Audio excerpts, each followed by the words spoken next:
All right, and we're live. Thank you all so much for your patience. And welcome. We got some fun stuff to do today. One important thing to mention is that we are almost at the countdown for 200 subscribers. We're 12 away.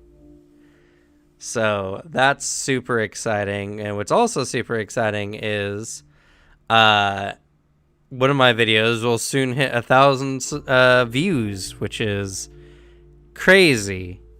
I can't imagine what 1,000 people sitting down and watching one of my videos is even like. That's really nuts. My cleric video is at what? I think it's like 932 or 23. I don't know, dyslexia might be kicking in. In any regard, it's pretty good.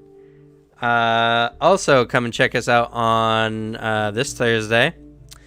We're going to be talking about character growth outside of level ups and what your DM can do for you to make your character even better without, relying on the game system to do so. So it's going to be a very fun table talk this Thursday. Come and bring your stories about any cool things your DMs have done for you, and it'll be a lot of fun. I think it's gonna be a really good one. Also, look out on this coming Saturday, 8 a.m. Pacific Standard Time. We're going to have the Alchemist video come out, and I think it's gonna be a fun video. I have some fun things planned for that video. And hopefully just not too much editing on my behalf, but we'll have to see. But on with the game. Where we last left off, the group had just come up to a large ancient ruin that has been currently occupied by a bunch of slavers. Kelid slavers who, their lifestyle is to traverse the wastes of Numeria, surviving however they can, and selling slaves. As for much of Numeria, slave trade is still pretty valid. Granted, it has gotten to the point where it's pretty much the only thing these people can do to survive. As grim as that may be. But after managing to set yourselves up and to identify one of the slaves as the android that Verity was looking for, you managed to initiate a surprise attack, scare a bunch of the bandits off, and defeat the rest with very little issue, honestly. No one really got all that injured, but granted, you're now a veteran rank adventurers, pretty much. Not much besides the most dangerous of beasts can really pose a threat to y'all for now. And with the finding of this android that supposedly cannot die,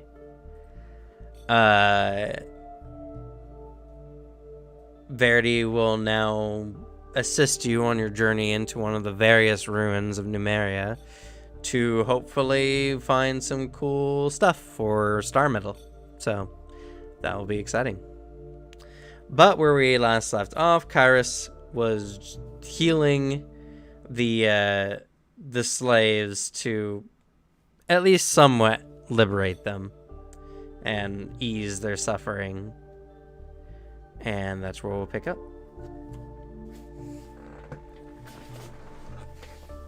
Oh.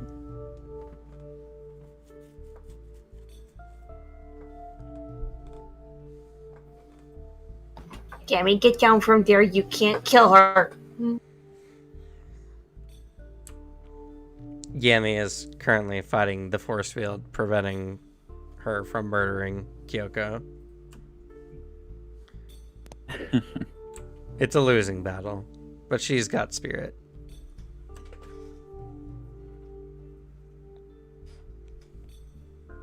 Yoko just hops down from up there and like shakes her head, blinks her eyes a few times, and then starts looking towards all the bodies with arrows in them. Just, how's the right word for this? I had it.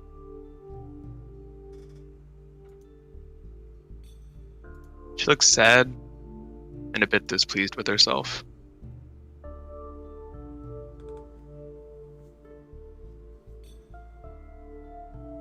But she walks over.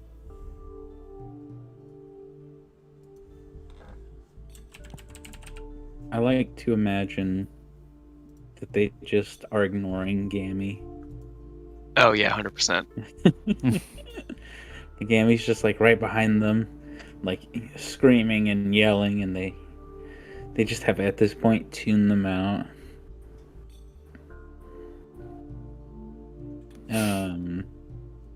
But yeah, no, Kairos will just be doing his best to, assure these people that everything will be okay.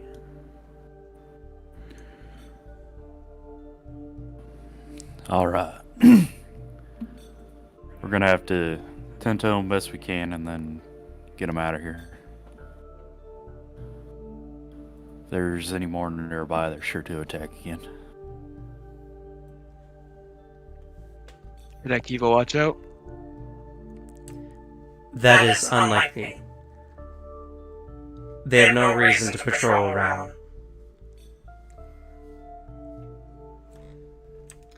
Verity says as she's currently climbing down from the rock face. And it would be a mistake, frankly.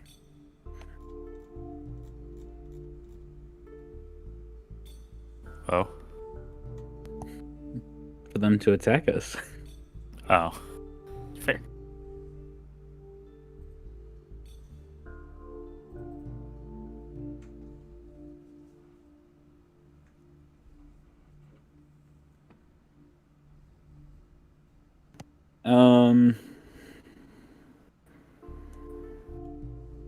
I know you'd said the healing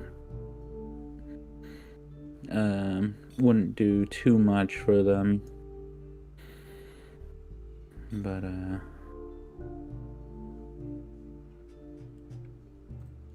yeah, as you do so, I mean, it does help. You can see many of the lashings on some of them kind of close up, and it seems to alleviate them of the pain that they're in. I'm sure you all take the time to release them of their bonds. Gamble Jeep's pulling out spare food from her bag for them.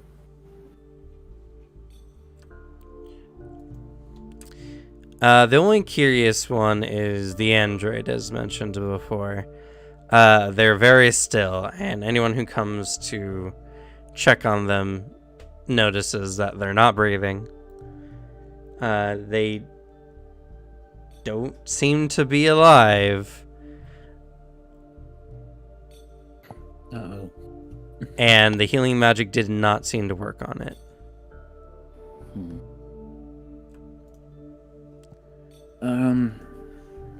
The android isn't alive right now. I know we and even the slavers said that they keep coming back to life, but they aren't alive right now.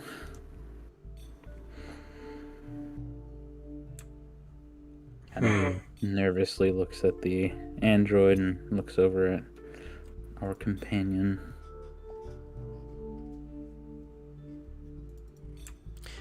She leans down and inspects the android.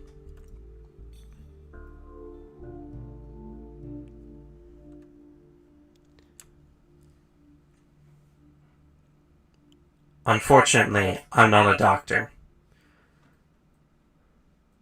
But they look dead. She stands up. She kind of makes a face.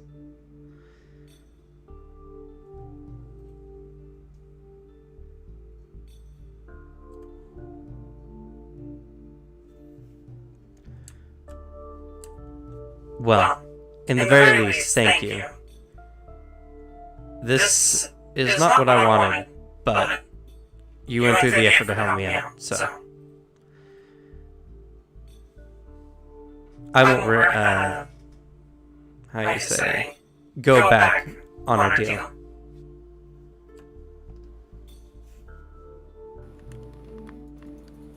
Brett nods.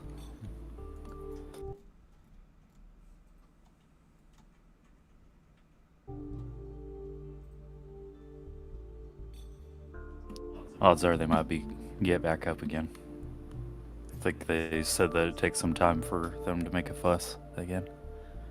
Those are exact words.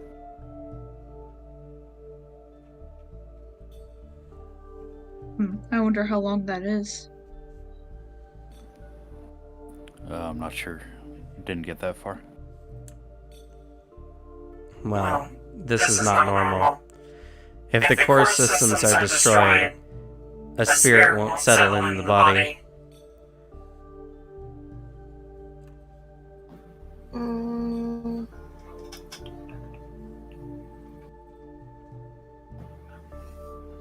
Could Gamble Japes try to spell it? It was originally meant for attacks, but is there a way it could be morphed for this situation to see if it would help her out? What are you trying to do?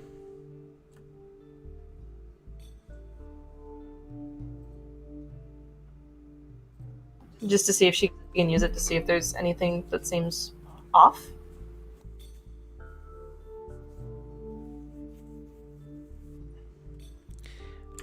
Yes, actually, because it does give you a bonus to medicine checks against the target. Or the other appropriate target if it's a special one.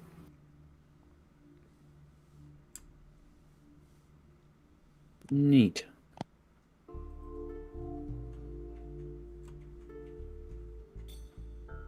Unfortunately, she's not trained in medicine, so she may need some help. You can target one of your party members who might be. I do have a... Oh, no, never mind. You see the target. I have to target. I have to see it. I can't share it with anyone else, unfortunately. And it works on undead, surprisingly. Let me Damn. see what my medicine is. 14. I do have some field medicine, but could see if everything's alright.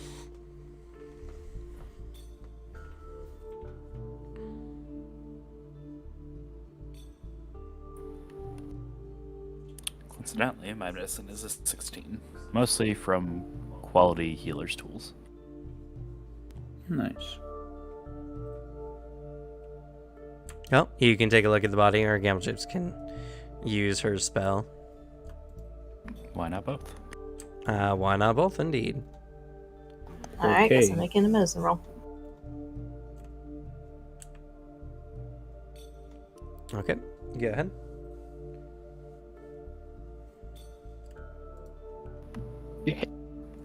Dang. 32. I already have the item bonus on there. And we'll go ahead and add your level to this, Gamble Japes, as well. If anything, just to see if there's anything wrong with the organs that you notice. So that would actually be 25. Yep. So as you're both looking over, Gamble Japes, dress up your organ site for us.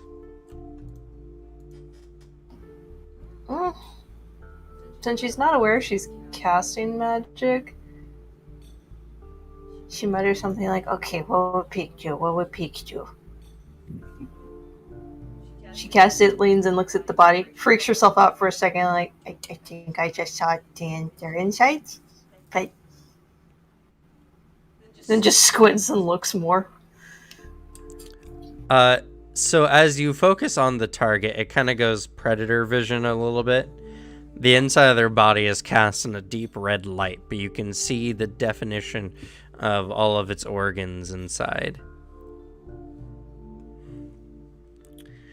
As you're doing so, and Praden, as you're kind of inspecting the body as well, typically, and this is kind of very standard for healing spells, while some healing spells do work on corpses, they're not your standard positive spells, because positive energy only works on living beings. So Kairus' heal spell from earlier did not have any effect on the body, which is a clear indication that it's currently not considered alive. I've That got being something for that. I bet you do. That being the case, though, you both notice that there are several wounds, as if it had been stabbed by like a spearhead or something in several places, and those wounds are healing very slowly. Gamble Japes, you can literally see in the body, and you can see like a hole in like its lungs, and its heart is just slowly closing up and reforming.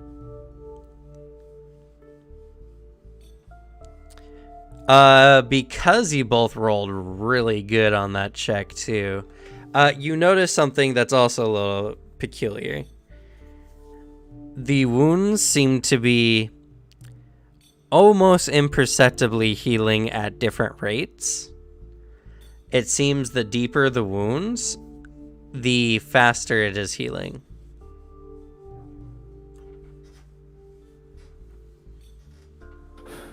Well, kind of shakes his head a bit. In good news, they seem to be healing on their own. Yeah, I share their lungs and heart. And I guess something also, rigor mortis has not set in on this body either, which is very peculiar, but none of you have the extensive medical knowledge to really discern what that could mean. What's rigor mortis? When a body when a body dies, it'll progressively become more and more stiff and hard to move. Ah, Yeah. Coincidentally, Braden's like, also they're not as stiff as others, and he shows by moving the arm. Which might be a good sign, I think. But if they're healing themselves, it's possible they might be up and kicking soon-ish. I Actually, can't say for sure. that's a good question. Looks at Verity. Does your kind repair itself on its own?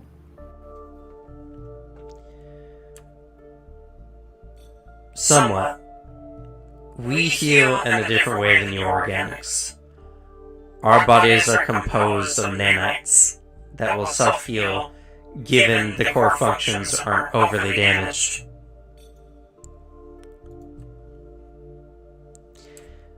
Some, though not many, have enhanced ability in doing this.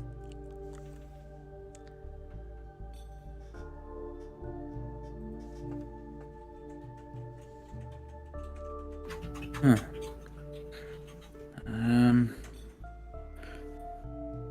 I wonder if this will help any. Karis will come over and pull out his book, and he is going to cast a spell.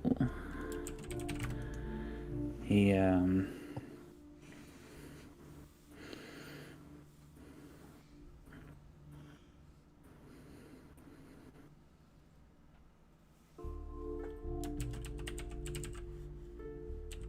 big is the person? Medium-sized creature is 5 bulk. Oh, I can't work on the whole body. Well, No. that's too bad. But I'll say, for the expenditure, you attempt it.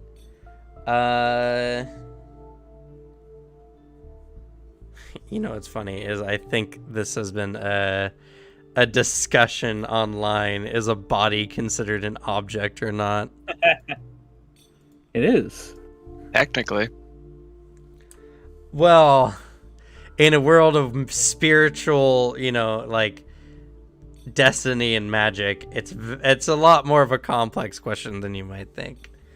For all intents and purposes, I'll say that you try your best, and you can see like their clothes mend together a bit to indicate that the spell is working, but the effect doesn't seem to affect their body directly. Okay. Well, you know what? At least they don't have to go to the clothes store after this. I mean, the clothes are still in really terrible condition, honestly. Uh, Why? Why do they have to be in terrible condition?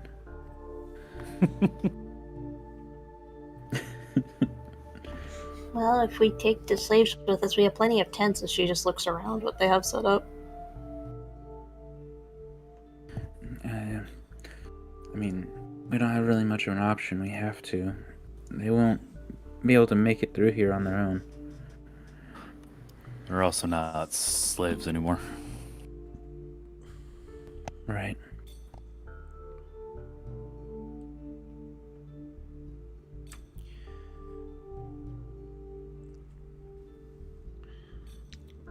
So, each slave is going to slowly, of course, because if you're ever in a situation where you're being starved extensively, do not scarf food down, or your body will immediately yak it back up. But each slave will require a full week's rations. You mean each freedman? That's true. Braden's able to do the expenditure. That's his gamble dupes. Alright, want to split it in half then? Sure. Alright, I got 5.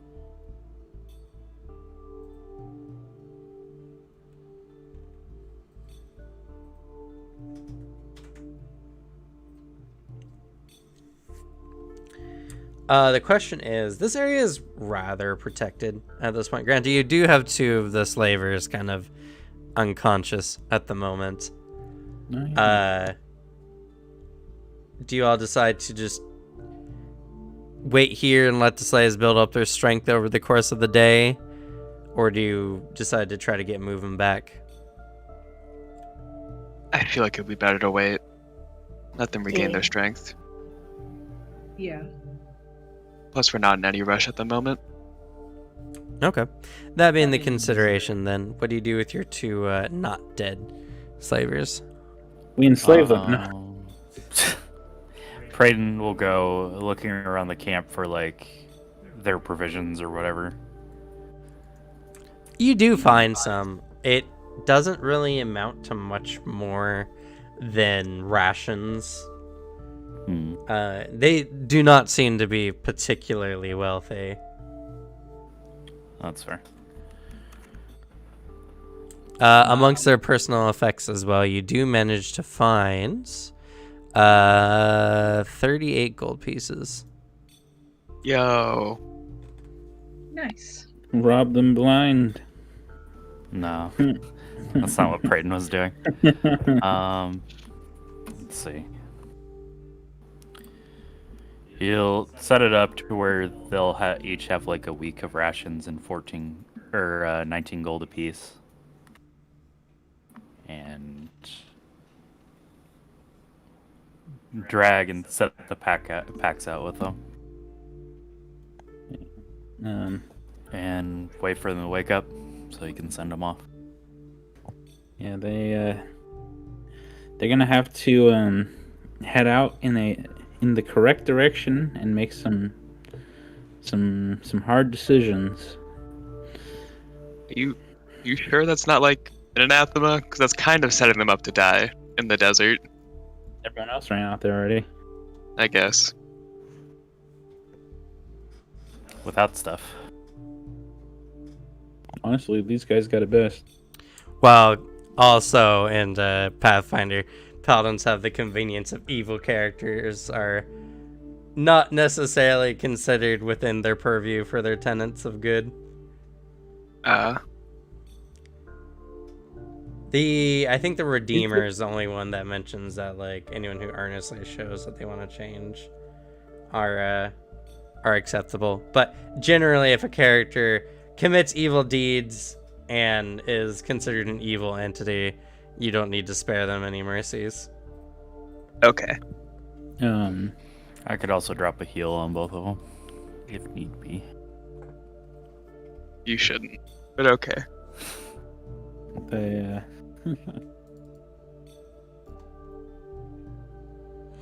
I don't know. Maybe you They should get a give 'em long this- rest, right?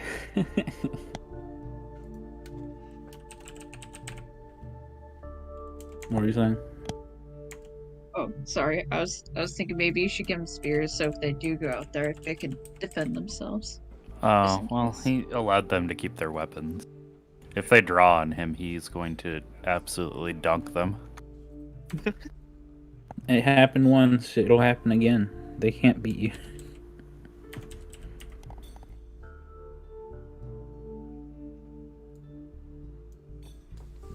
So he doesn't feel hesitant to give him that mercy.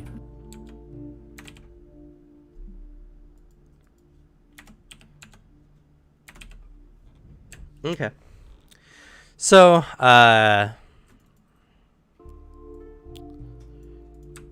you gather them up, and you protect it for us. Bless you. You Thank you. divide the gold between them and a week's rations, and you kind of set them up. When they finally come to, they are very, very groggy at first, as they were, just beat the shit out of and their bodies hurt. And they look up at you, and it takes a moment before they realize their situation and kind of click their tongues and are like, one of them is just like, what are you gonna do to us?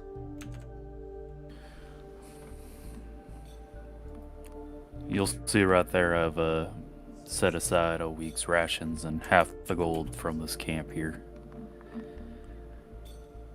You'll both be leaving. Now.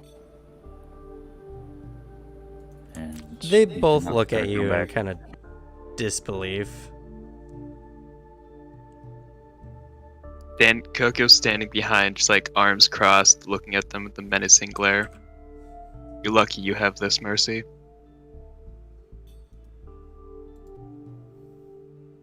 Go, before I change my mind.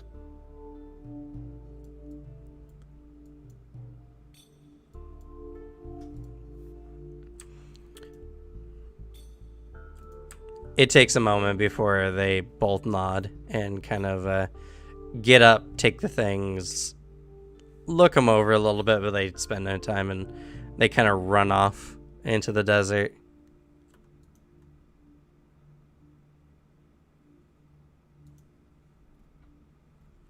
And yeah, with that, they head off.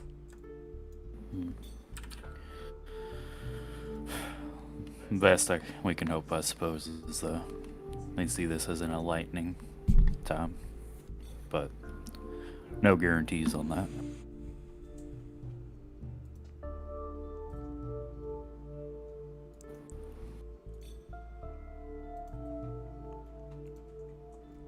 He walks back to the group. And is the entire group of 10 androids? No, only one seems to be an android. The others are men and women, mostly looking to be Kelid. in ethnicity. Maybe so some Assyrians. Which let's see here.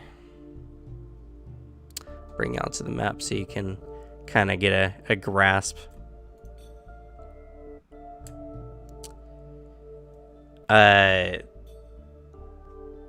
So you're all the way up here in the Broken Lands, Numeria. And there is the Shining Kingdoms, and then the most closest like landmass to Osirian is Qadira and Osirian and Katapesh, which are like they're kind of like your Mideastern ethnicities in a sense, which means that some of these individuals obviously aren't native to the region and were probably travelers at some point, but due to the state of their bodies currently, you couldn't really guess how long they've been slaves.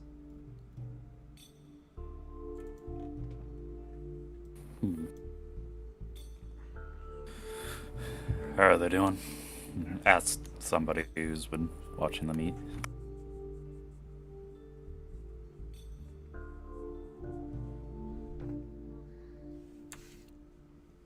Fine, for the most part. Go. This is something that's all too common amongst our kind. I can empathize a little bit.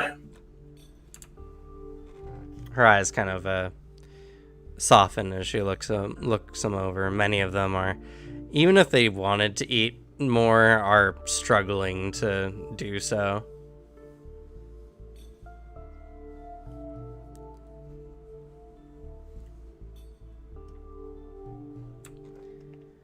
These ones seem worse off than most. These slavers must have been really on the brink. It's tragic. Even doing something like this can't ensure their survival. It doesn't make sense.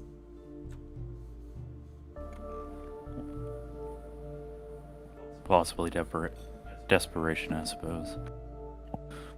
Or, I don't know. Maybe even desperation with an edge of already selfishness. Can't really tell. What makes this region so bad? Kind of like looks at the sand. Ironically, the thing that brings most people here. You see, the starships often contain toxic materials that have been bleeding into the ground over the course of centuries. I've heard stories that Numeria used to be a green, verdant region before the starships fell.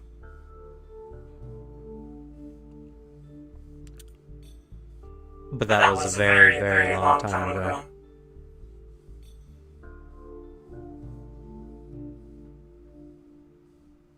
Now those same chemicals that pollute the ground also morph certain individuals into beasts. There's also the attraction of otherworlders who are interested in the relics and crash sites just like you are.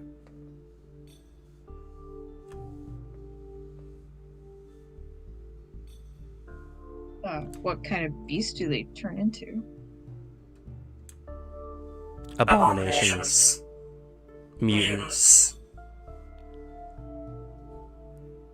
Sometimes worse.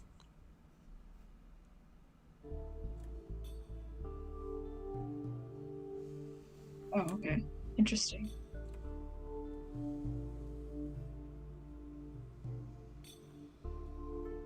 I think we've seen something like that before.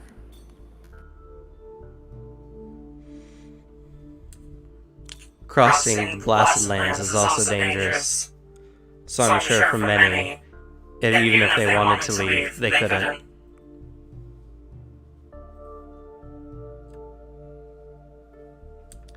Requires too much food and water, I imagine. And then there's the standard dangers. Well, I don't know where you're from, but the dangers here are far from standard.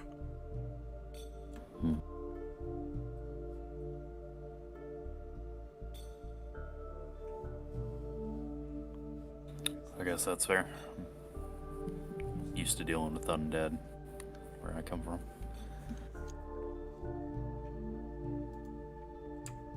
There's some of that here too. It's not as common.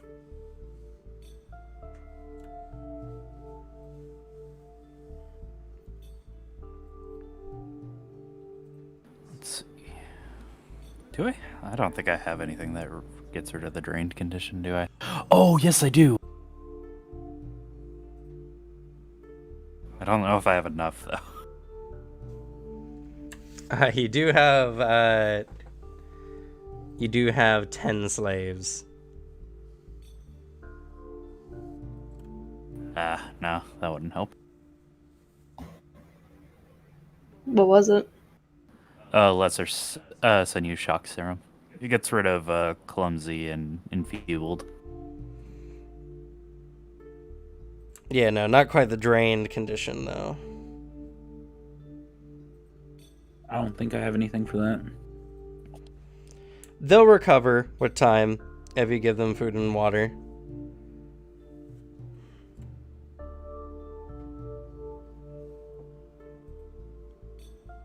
Oh, does one want a lesser Leaper's elixir? Because it actually is not useful to me anymore. What does it do?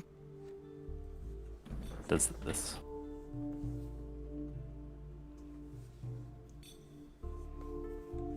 I feel It like gives you access to the quick jump feat.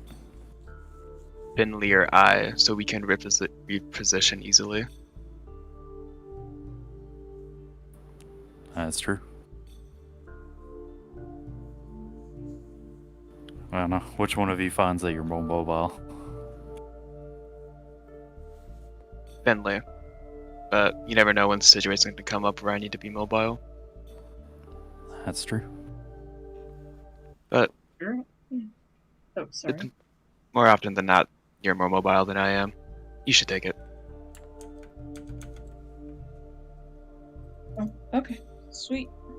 Thanks. It'll just be lesser Leaper's elixir in the circle I section. Compendium. Circle I. I like that one. Me too.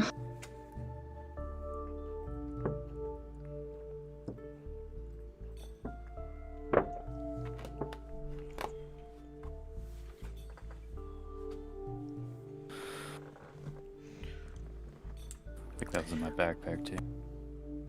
Fortunately for you all as well, there's a variety of pack animals here as well that carried a lot of their, water and rations and other, kind of bulkier items. You feel that if you can get at least a few of the stronger ones walking, you could get the remainder on top of the pack animals.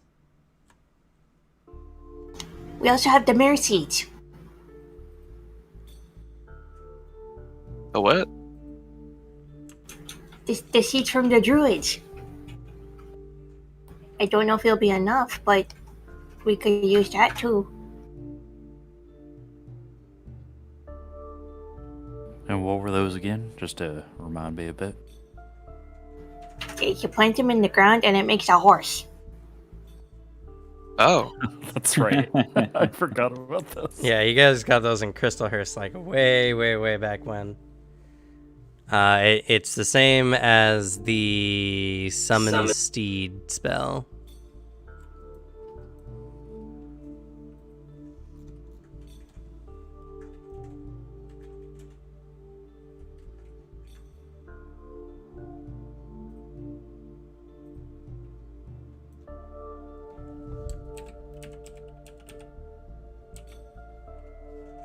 Or sorry, Phantom Steed. Wow.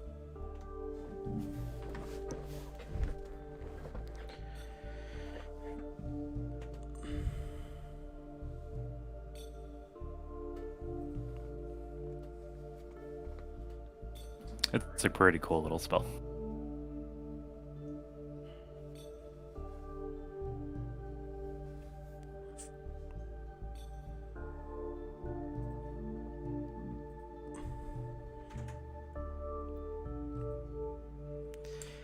It would help for one day. It'd definitely help if you guys wanted to do something on the morrow. That combined with the pack animals that they have, you can get 6 of the 10 slaves off their feet.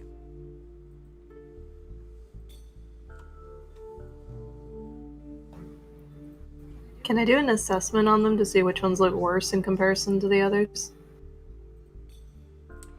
Aside from the obvious downed android. Yeah. It's pretty easy. You can tell the level of deterioration that they've gone through. You feel that with the Phantom Seeds, at least for tomorrow, you could probably make decent progress.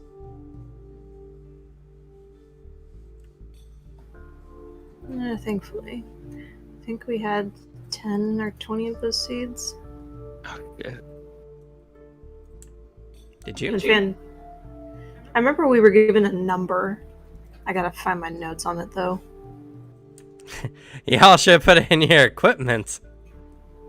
Last I checked, Kairos had it. What? You said you were putting it in your bag, so I didn't put it in mine. What did I put in my bag? It Horse was seeds. Lamau.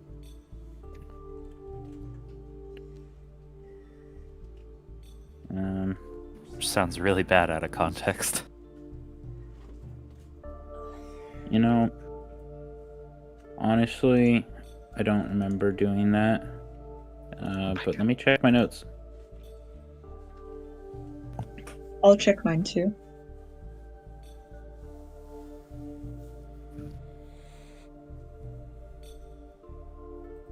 Watch it be on somebody that like left the game already. That'd be funny.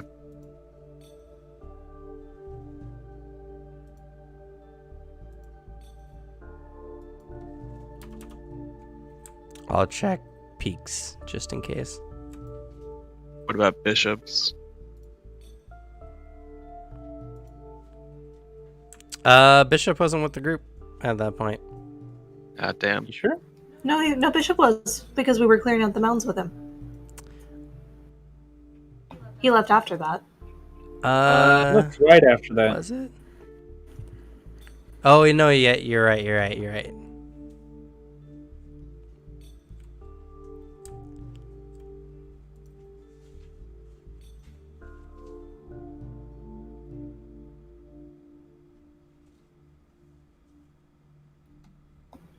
God, I went back too far. I found my notes on Mammy.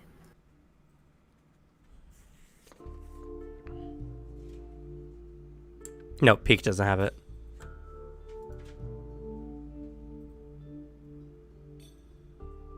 And I deleted Bishop's character sheet. Oh, could you? I deleted Morgan's too. Oof. Damn, Morgan stole it.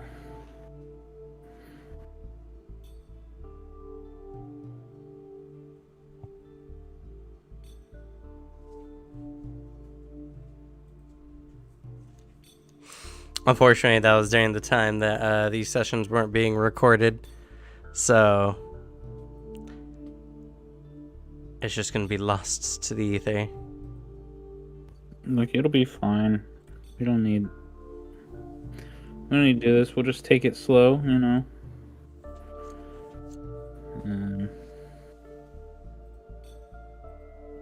Make sure that no one gets attacked by anything.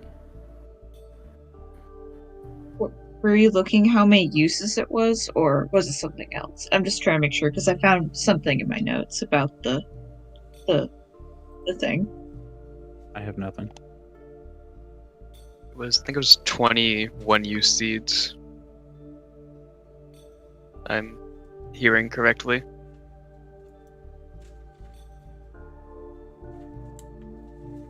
Hearing correctly. What do you Yes. mean? I heard Gamble Japes say something about 20 seeds. Well, that was just a rough guess.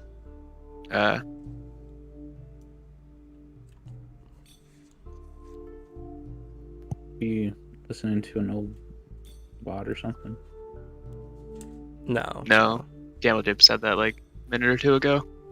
Oh yeah, no, I don't know.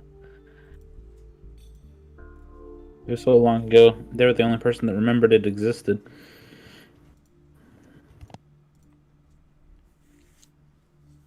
Dang, I have literally everything but how many seats there are in the bag. Why? I have two propositions. One is we don't worry about it. And two is we assume we used all of them, you know, like this day to help them, you know, on the next travel. Or And then 3. meh. Cam rolls a d20, and that's how many we have.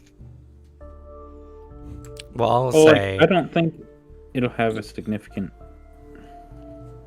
I'll say that you have enough to help make tomorrow's travel not half face. Okay. So, unfortunately, y'all gotta keep better notes, or actually put stuff in your inventory. True.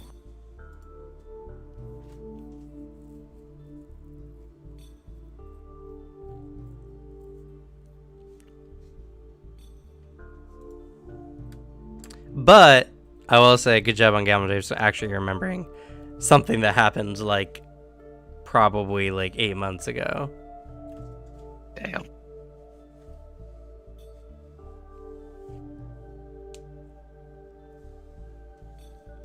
Anyway, so we're just gonna camp here for the night. Makes sense, too. Works for me. All right. So you decide to set up camp for the evening. Are we taking watches just in case? It would probably be a good idea.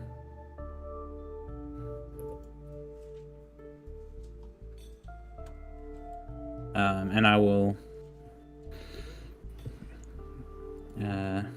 find Braden at some point and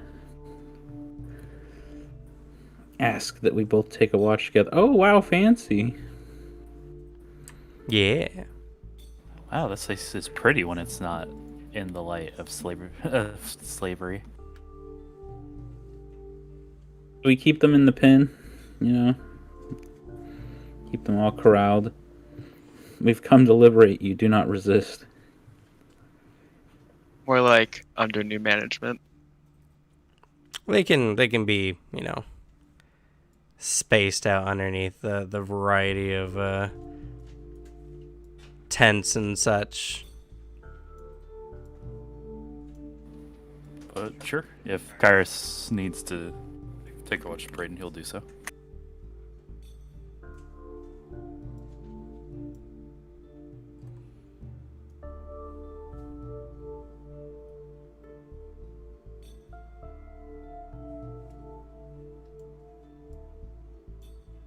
I found it. Oh? It's 10 uses. It's a bag of blooming mares. Ah, the blooming mares. That's right. And the word to use for it is Rocco. Rocco. Damn. Yes, I remember. I looked it up. It's the Elvish word for horse. Yep, and it lasts for 8 hours with a base movement of 20 feet and can hold up to 20 bulk. Nice. Where'd you find it? Back in March. You had some notes on it?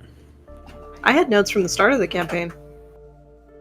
I do too. They're just not on things that Not on detail. It was March 8th was the notes I had. Damn. Because that was when we got the rewards from defeating the druid that gave you your combined spellbook. I have that on there.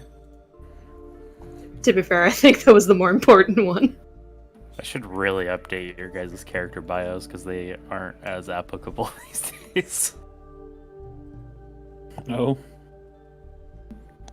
Kair Saruk, a very timid man, but he is striving to get better, it seems.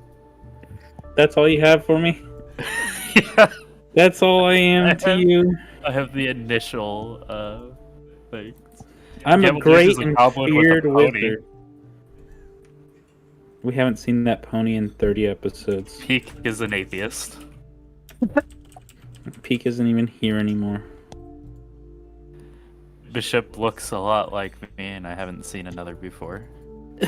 Yeah. Now he's seen 2. And we have Kyoko with Kitsune Ranger. It's funny. Fair. Wow. Probably need to update those at some point this session. Don't force yourself now.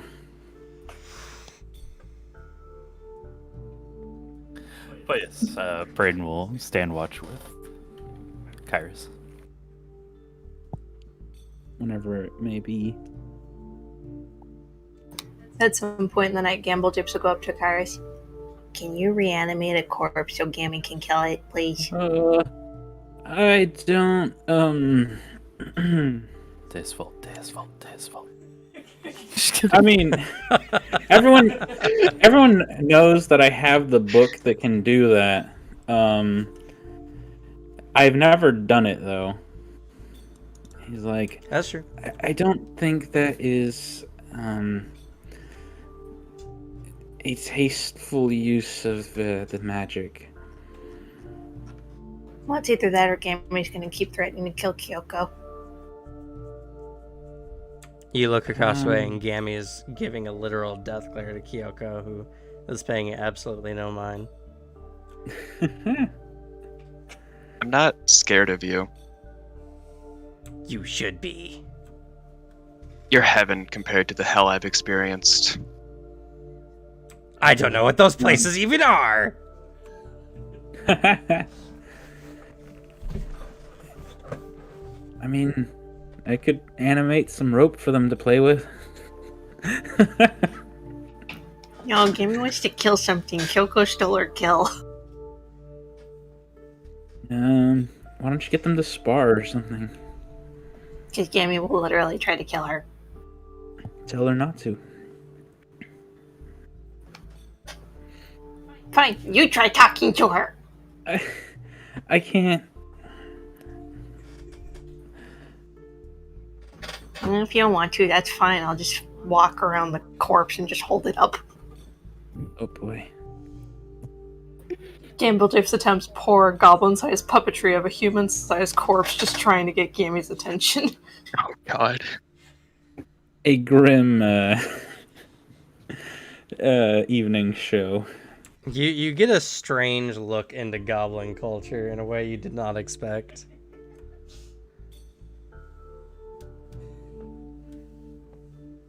I'm just imagining, Gabby, help! It's attacking me! Ah! Or something like that. Yoko just looking off at nothing, just... I mean, you kind of deserved it. You were a slaver.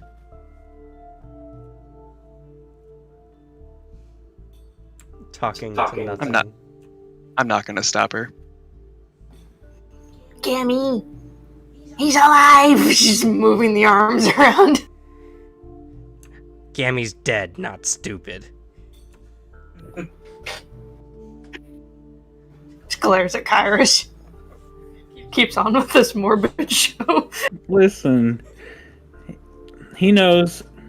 Well, besides just like, you know, general decency, which he does have. Thanks for He mentioning also that. knows, like, that this is not something that would be seen as tasteful by most people, and also it would be a use of a, you know, magic that Praden has expressed in the past to not really like too much. So, yeah. He's not very Eventually, Gamble inclined Japes to do it. gives up and just throws the body. Go fetch. It flies a surprising distance, considering Gamble Japes' size. You're using friendly toss. Oh, she's got. Friendly toss. She's also got Titan Wrestler, so that means she can throw things twice her size. Oh god. You know, it's super funny. Friendly toss allows you to pretty much throw characters way further than like most other thrown feats in the game. Where the only stipulation is that they're an ally and willing. I love that. I still love that you can literally, if you start next to somebody, chuck them 30 feet, run, get them again, and chuck them in another 30 feet. If you're trying to get them out of danger. And if you got them with haste, Oh god. It's true. That's beautiful. I like how the distance one is thrown is based on consent. As it should be. As it should be. Henry Henry Crabgrass says, don't throw people unless they give express permission. With my consent, I give up my laws of gravity. We don't need gravity where we're going. So, Praden and Kairos are going to talk? Yeah, if we're all ready for that. But our let's- night watches are starting. Sure.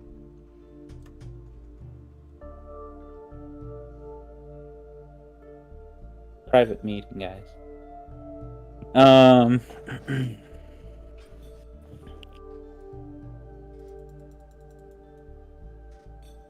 He kind of sits there, awkwardly quiet for way too long.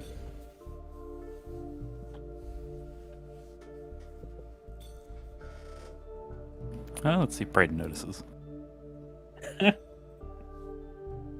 mean, you're pretty adept at social situations. You probably notice.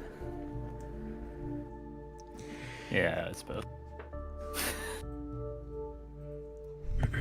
You, doing alright there, Kairos?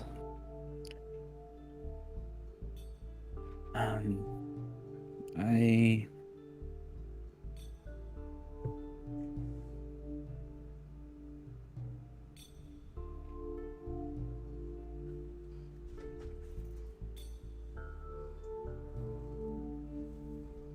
I wanted to apologize for not helping more in the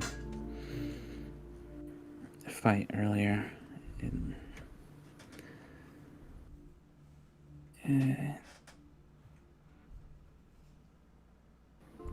What do you mean?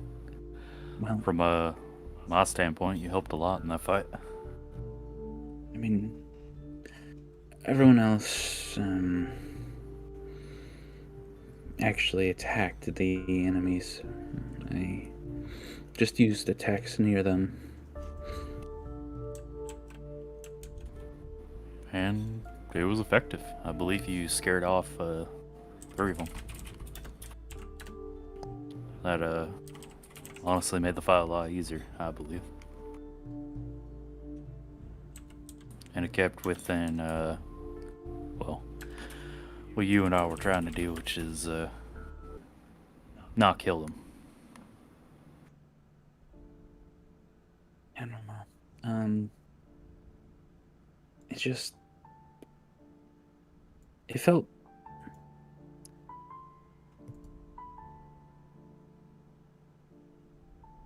Everything else we've fought have been, you know, monsters or, you know, cultists worshipping the Whispering Tyrant, sacrificing, you know, people in gruesome manners, and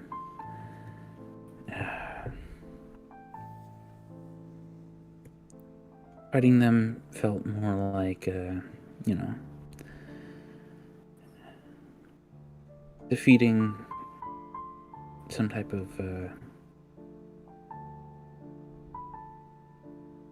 evil or blight, you know.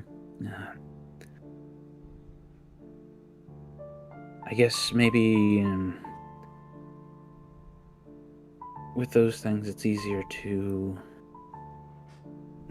pretend they're not people.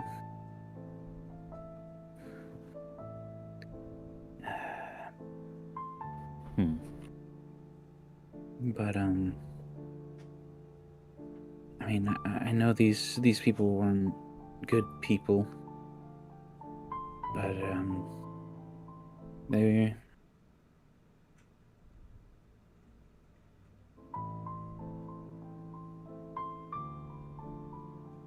I don't know. They.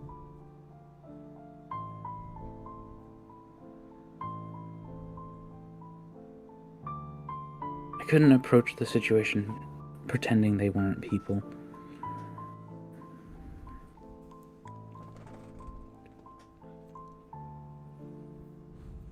Brighton kind of does a wry smile.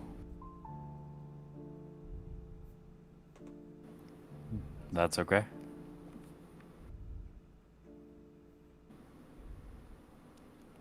Just because the situation is a particularly bad one doesn't mean the individuals aren't people. And it gets a little complicated from there, depending on your point of view on things. For some, it gets a little easier. In fact, Kyoko was part of the party that would have rather seen the slavers die, but still came down from her perch rather sad about the situation.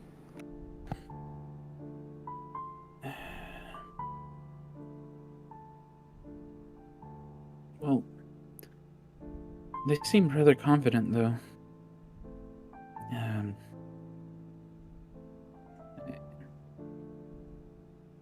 don't know. I mean, we've taken a lot on as our responsibility, or, you know, our tasks, our goals.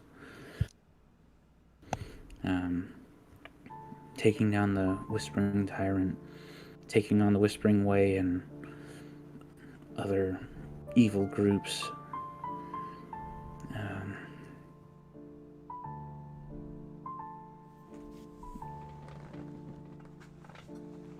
But, I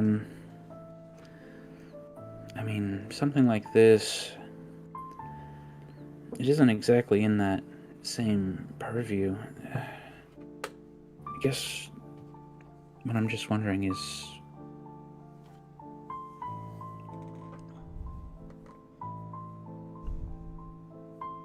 I mean, what is the limit to our right to intervene in things? Are we deciding that we make the call on what's right and wrong, what's punishable?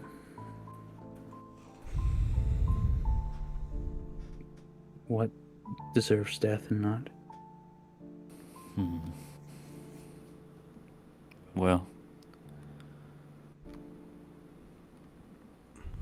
I don't know if I've talked extensively about this or not, but I tend to find my judgments more based on, well, the vows I take and the God that I serve. Generally speaking, I try to go with what I know is right. And if I'm in an area where I'm unsure, I look over at Aurori, rather.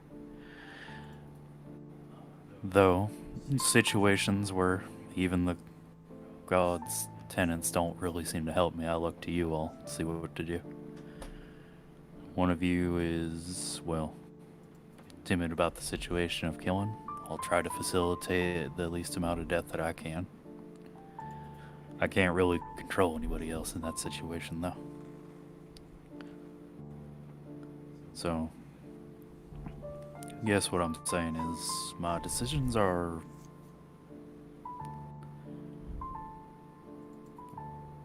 for deciding what's right and wrong anyway. Starts with Iwari, then the oaths that I've sworn, and then, well, I'd like to think of what my friends want. And I'll try to work those and try to do the best I can. Unfortunately, we're in one of those unique situations. He kind of turns more towards Kairos and places a hand on his shoulder. Where our experience of being adventurers and eventually trying to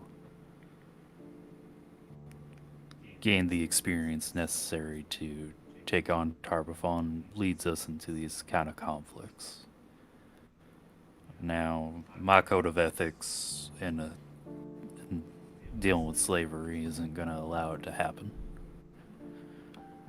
Which is why, first and foremost, I wanted to make sure all the individuals in there were free. But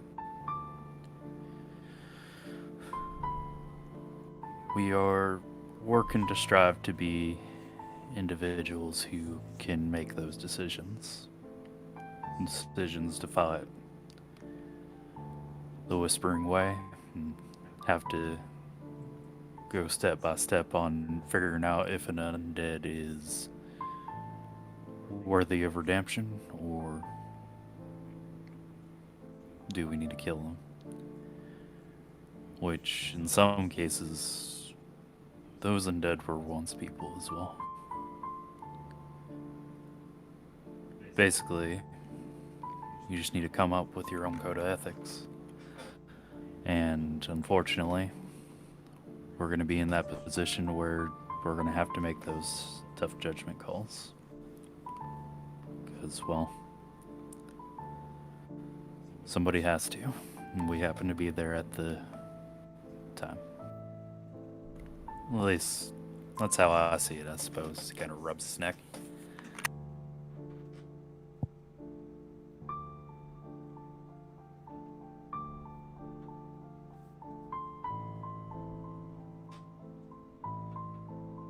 Sometimes we have to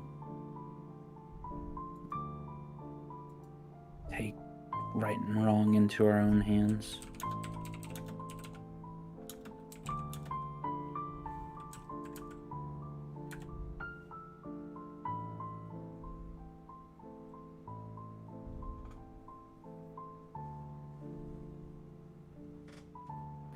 Yep. Fortunately, when we started this journey, our choice of being bystanders just kind of flew the coop.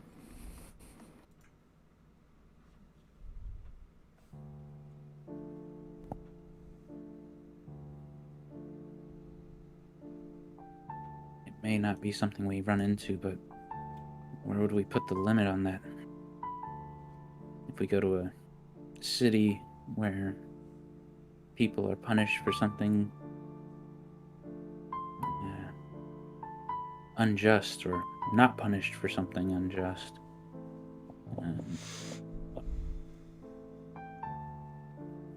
if someone is punished or not punished when they should or shouldn't be, should we care about that too? Or do we let things be? Or should we never?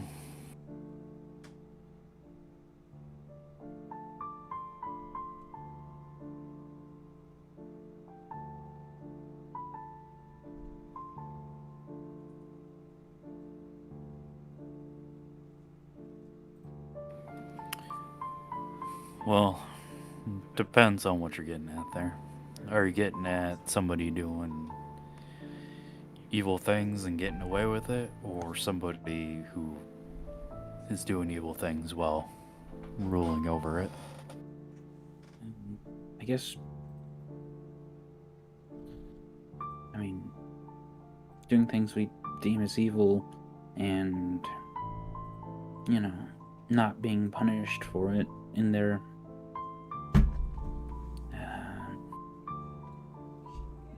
because the place they live allows it or encourages it.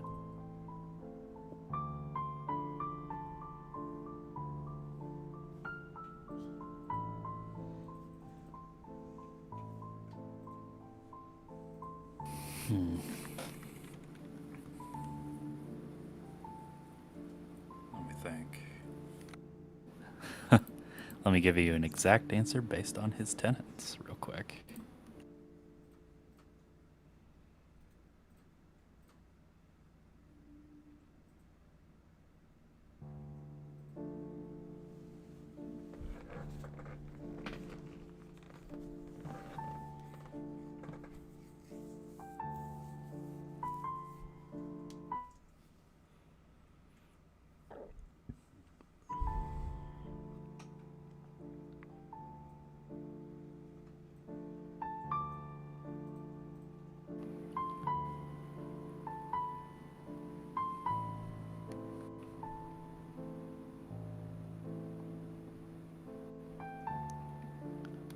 I guess that's when it gets hard.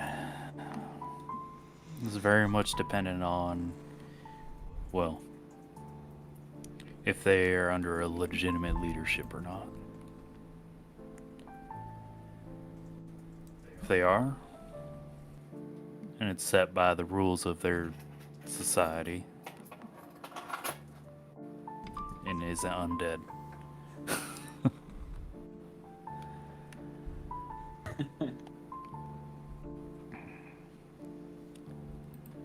I would have to take their laws into account, but first and more so, I have a, well, I guess you could say a double dip into more good than anything.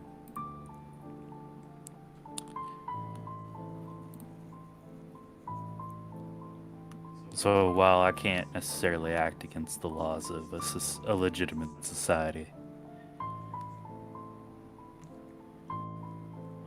I can still see where evil might try to take advantage of something like that.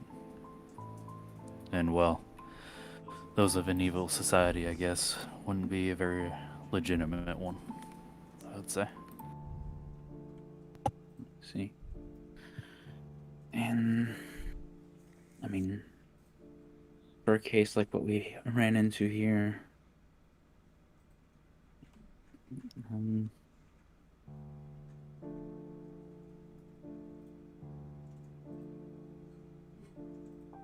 I mean, there's no question that slavery is evil.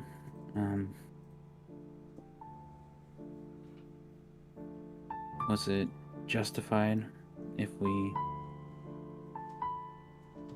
mean, do we condemn them all to death for it?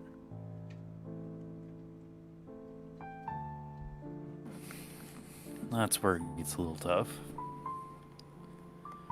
It would be easy just to condemn ones to death like that, but,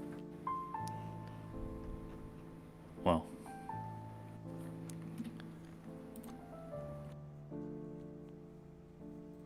he thinks for a moment.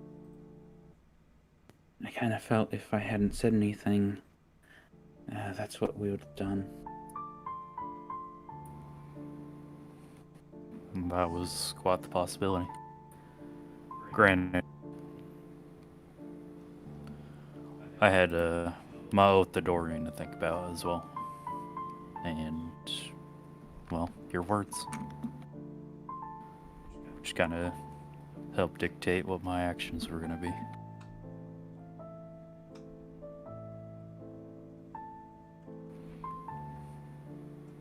basically, if there's a chance at redemption, I'm gonna try to take it. Because it also kind of falls under Irari's tenets of help people be the best versions of themselves and not to lose your cool.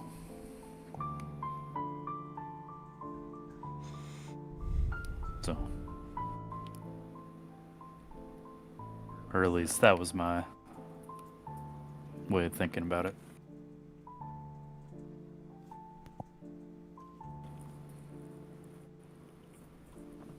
I don't know. If you had to set a code of ethics for yourself, how would you set it?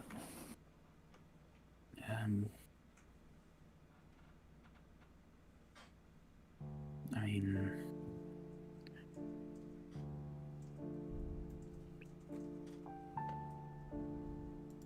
it's a little hard because I don't want to do anything that makes me feel like we did wrong or that we've gone too far, but I don't want to get us into a situation where my uncertainty about what we're doing ends up getting us hurt. I mean, what we did here was kind of dangerous. If we were not as strong as we were, or they happened to be stronger than we thought they were. You and I went right in the center of all of them. True. But that's why we help one another. I went with you because originally, if you remember, you were going to bring in Finlay. But I felt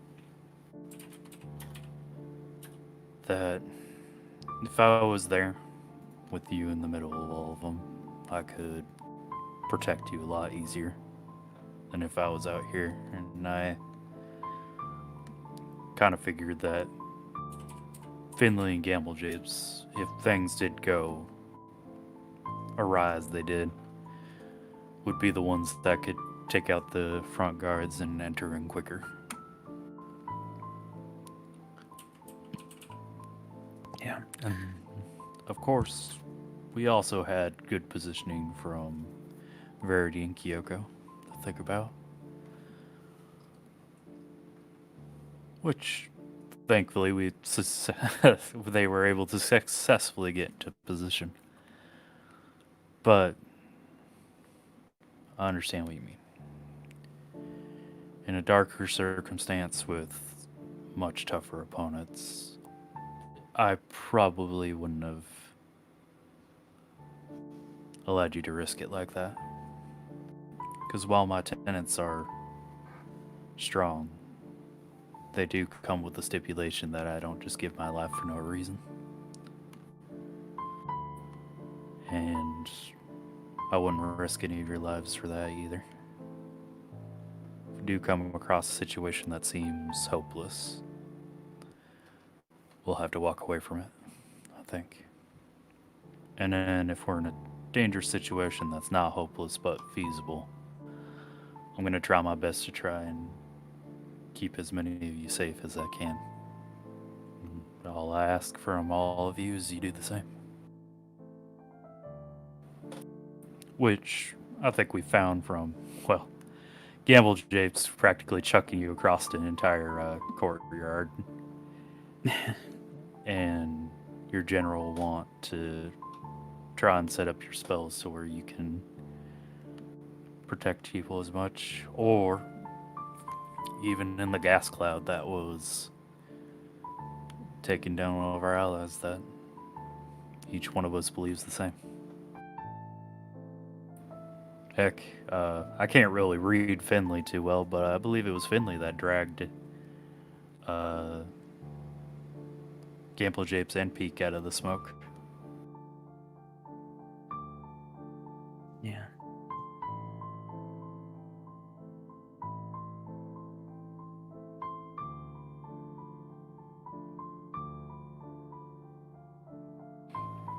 Basically, unfortunately, until we see the situation, there's no guarantee on what we're gonna do.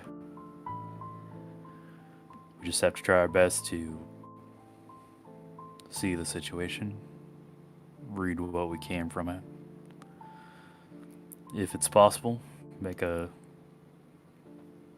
good battle plan, try and take on the individuals, or might not even be individuals, might just be a well, a construct of some sort. Mm. And then everybody lets their values be known.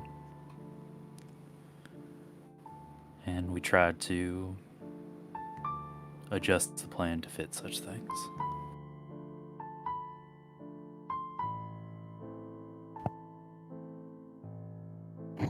Yeah.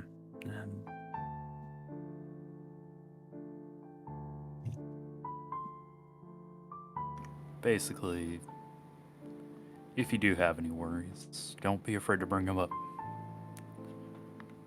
We're a group after all, Right. and everybody wants to hear what you have to say. He says with a smile. I don't know about that, but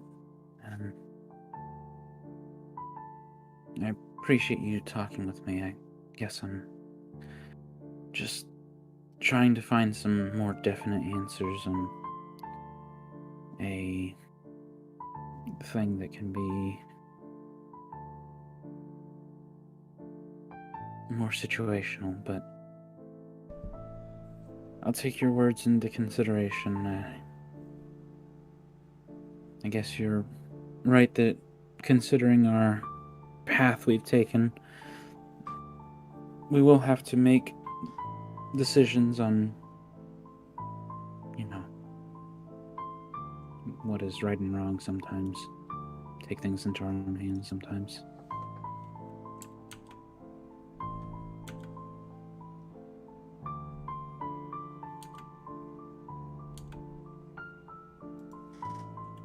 I hope the conversation at least helped a bit.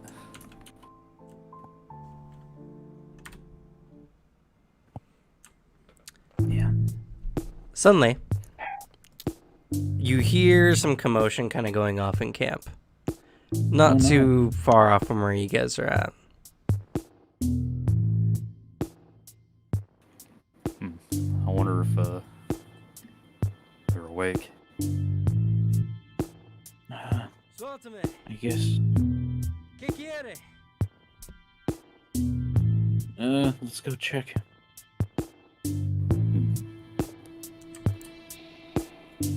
Braden will rush over to wherever the noise was. As you both head over there, you notice that the android you had, let's see here, that the android that you had liberated earlier has stood up and is looking a little, spooked.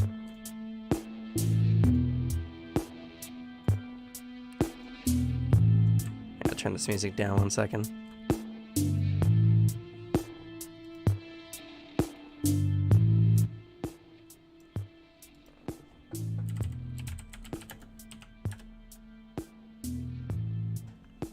I'm just gonna have to watch that. Anyway, they're sitting there and they seem to be speaking a language that none of you understand.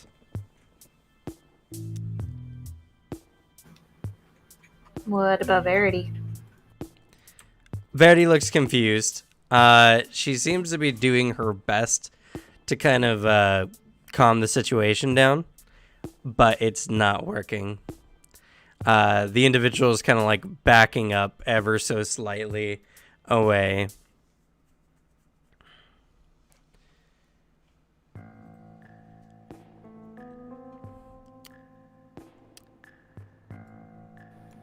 seguirme?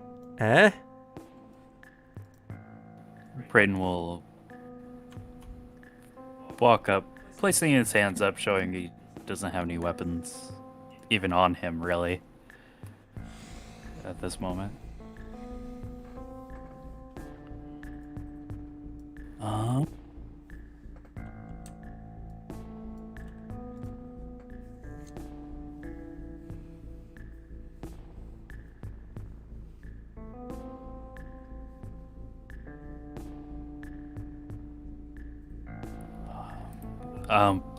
Unfortunately, don't know what he's saying, Verity.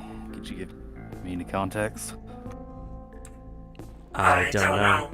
It's not your language, I know.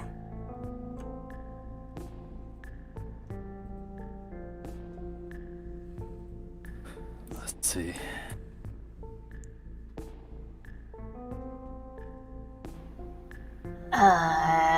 Good. Gamble Jeeps try to remember if this sounds similar to the marketplace that was connected to the Magambia. If people in the marketplace have been speaking their native language in there. Not be able to understand what they're saying, but know if it sounds familiar.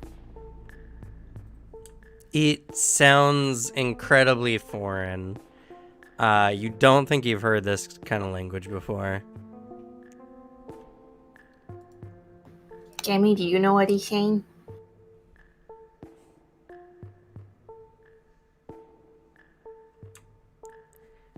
I don't know, some gobbledygook. I thought so.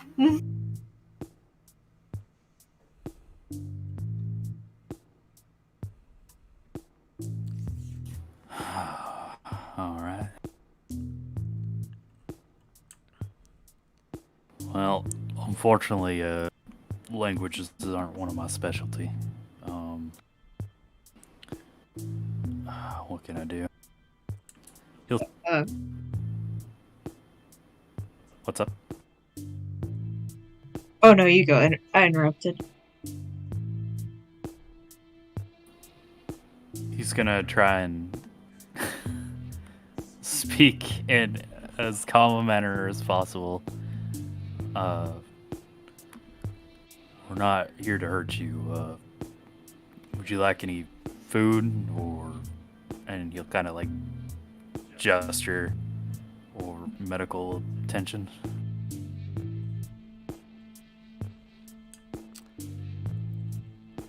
Yo no conozco.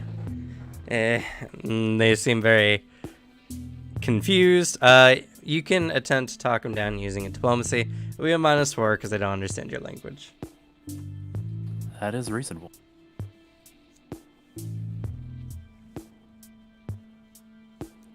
And I apologize to the internet as a whole. I only speak one other language, and even I do that poorly. So you'll have to forget my whatever I'm doing right now.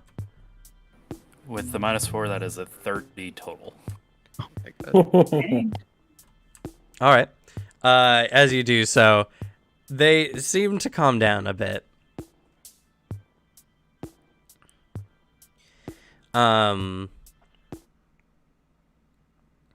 You notice their right arm begins to glow somewhat. And suddenly it begins to crackle with elemental energy and kind of misfire, which throws them off completely, as their arms seem to be just rapidly generating elemental energy. Oh shit. Fire, electricity. Looks at Verity. Quick, Kairos, can you What's wrong recognize with any of them? these spells? I don't know. I can make an Arcana, maybe? Try to understand what's happening. Sure. Maybe well above my understanding, though. Or beyond it. Probably just like Ay, an mis android. brazos. Ay, manchiga. Shit. I got a 3. Oh no. Oh crap. I mean, Surprisingly enough, that makes a check. Actually, quite easily. This is something that you've heard of somewhat. For someone who's unable to control their magic very well, it can sometimes manifest in, unpredictable and uncontrollable ways.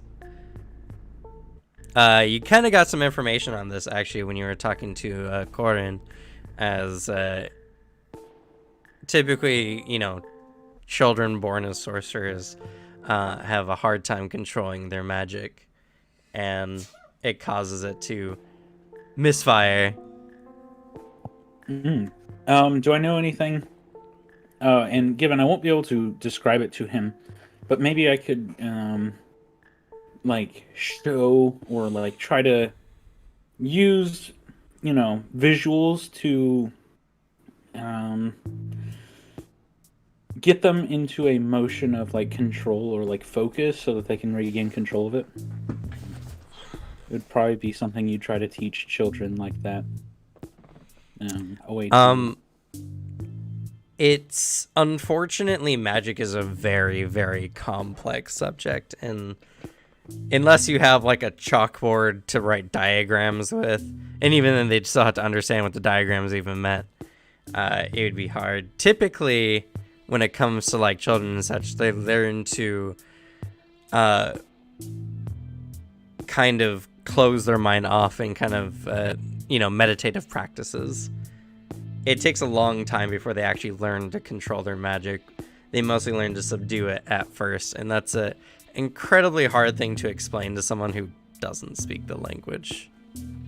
I mean, getting them to try to, calm down and suppress this is feasibly something you could try to get someone to, do. As vague as, freaking out with magic is in Fantasyland. I mean, calming them down will probably have much the same effect, but it won't prevent any misfires. That's something that requires, how do you tell someone to shut their mind off in a different language? I promise you, the charades would be very difficult. Easy, you don't. Oh god, gotta keep him from blasting people by accident. Brayden's gonna move up a bit, still in the calm motion, but kind of gesturing at their arm, he lifts his arm up so that they're not firing into the camp at all. But he will raise his shield and tap the shield as the thing to hit on the way up, or at least that's what he's trying to get across.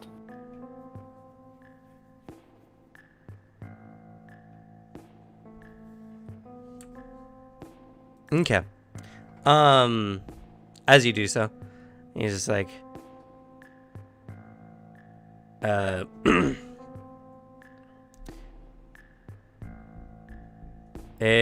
Señor, ¿qué esto? His arm's still exploding. He's getting afraid of you approaching.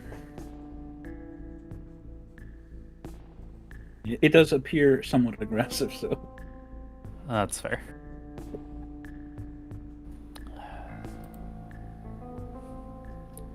He'll ditch the shield to the side and trying to keep his hands up to try and keep the situation calm.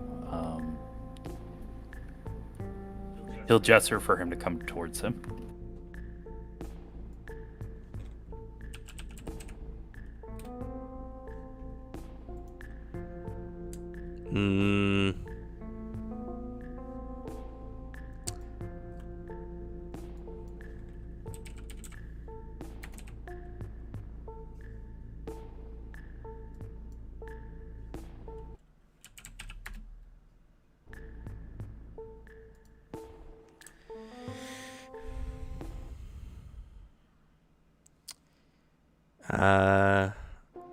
Se mira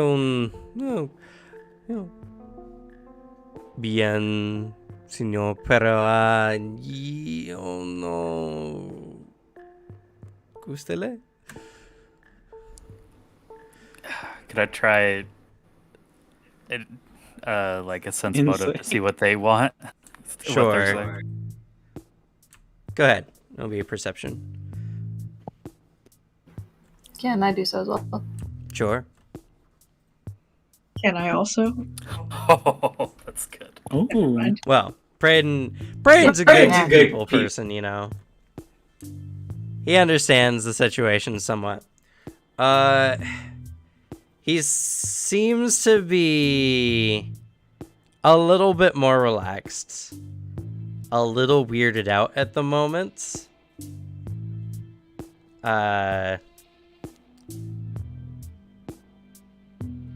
You get a feeling that he thinks you're trying to come on to him. What? Oh. Well, he's coming at him with his arms wide open like for a hug. Oh god. Shakes his hands like that.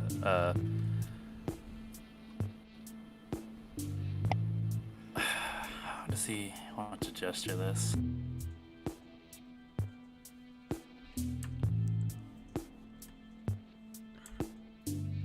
We'll No, point- ¿por qué no? Estoy no guapo. ¿Qué esto? As they seem to like strangely make a flirtatious pose.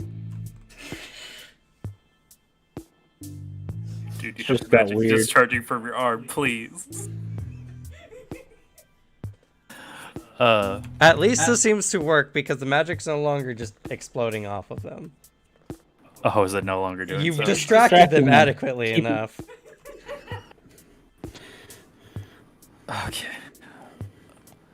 Well, at least the magic's gone, but I think I may have left the wrong impression.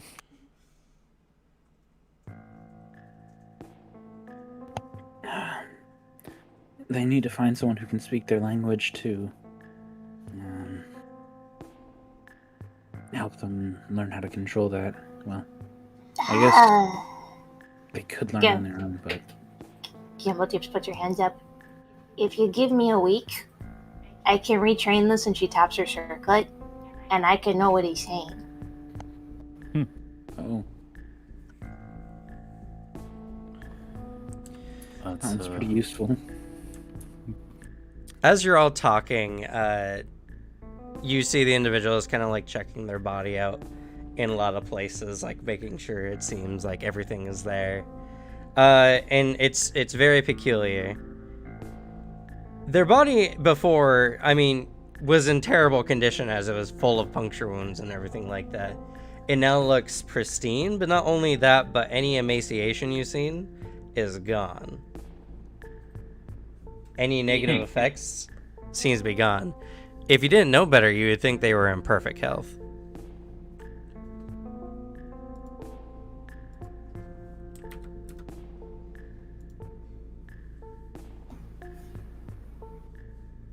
Could I attempt a society roll to kind of guess, based off of how he's acting, what region he might be from? Sure, that's perfect use for society. Oh, this ought to be fun. I'm not trained in this. I Is could anyone do it else as trained? well. I do have Oh. training in it. Let me see. Sure, make some rolls. We'll just smash our head into it until Paris. Holy crap. Kyrus is the world traveler. I mean, his family. Well and- studied, some might say. As Kairos was saying, it is part of his backstory. They were traveling peoples, and his later family were more merchants. Anyway, no one ever asked his backstory. Don't worry about it. We tried. He wouldn't open up about it. Told us to not ask questions. That's his specific one thing that he doesn't want to talk about. Two things. Well, Kairos being the, let's get you over here. Kairos being the world-traveled individual that you are. The language is just, it's very off. Their actions just look like anyone else. Granted, a little strange, but, they seem like any other individual. The language just it's not ringing any bells where it came from or anything like that. They have, paler skin and slightly reddish hair, so they have a high chance of being Avistan, more than likely. The northern part of the continent, maybe even from the Saga lands. But they're also an android and might not even be from Galarian. Yeah, that's fair. Man, a natural 20 didn't tell me things. Guys, we're boned. It's more like you would not know where they came from, even with the best of rolls. That's fair. That's fair. I mean, if the knowledge isn't there, the knowledge isn't there. Yeah, I would say of all the peoples you've ever met and known, which includes a lot of people from like Avistan and some from Garand, this individual is probably not from either of these two continents. I mean, their appearance looks vaguely northern, but I'd say it's quite possible that they're not from anywhere around here. If from, this plane at all. I don't know. I don't recognize it definitely as anything local. Is that a unusual thing? He kind of looks over to Verity.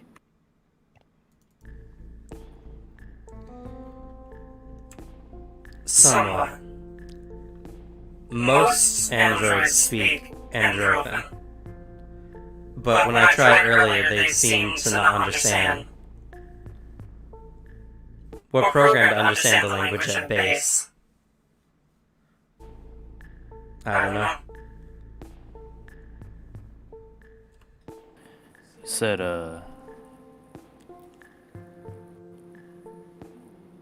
when an android dies, a different soul comes into him, I think. Yes. It's similar to how you organics have children. Only their mental capacities are better. I look over to one of the freed people that may have been, disturbed by the commotion. Yeah, it's definitely causing a scene, so. Were they always speaking like this? In this language? A rather bedraggled woman over here, she's like,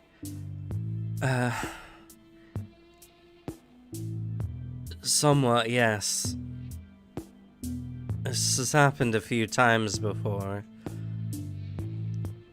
And every time he was either bound or mercilessly stabbed. Oh boy. Okay. Well. Generally the Thank same you. language, though. I wouldn't know really, but it sounds the same. It sounds the same as they used to, so. Huh. Hey, Verity, I have a question. I will try to answer. So, when new souls enter the body, does that mean your appearance changes, or does it keep the same look? Your chassis stays more or less the same. Okay. Most Androthan have a base understanding of the world because their core processor, she points at her head, comes with a basic set of information so that any Androthan can operate at a functional level.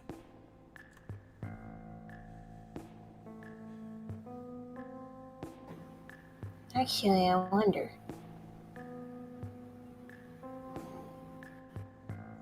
She just mutters to herself and just goes into thought. Oh, why didn't I get comprehend language? Closest we got is gamble tip's taking a week. I don't know if we can stay out here a week. I mean, Well, let's probably still travel with it. yeah. It's better to travel in a group rather than by yourself in the desert for sure.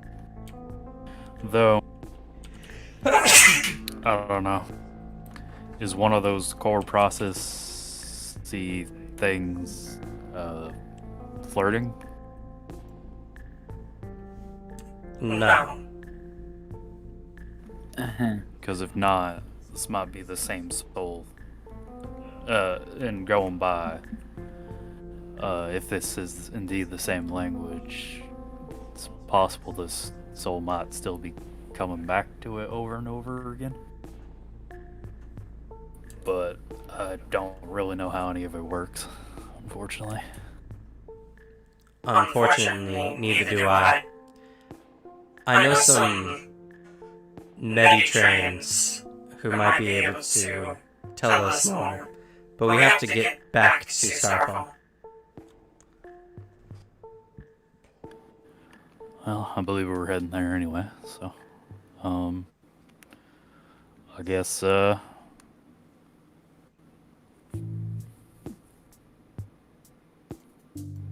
thinks better about gesturing towards the bed.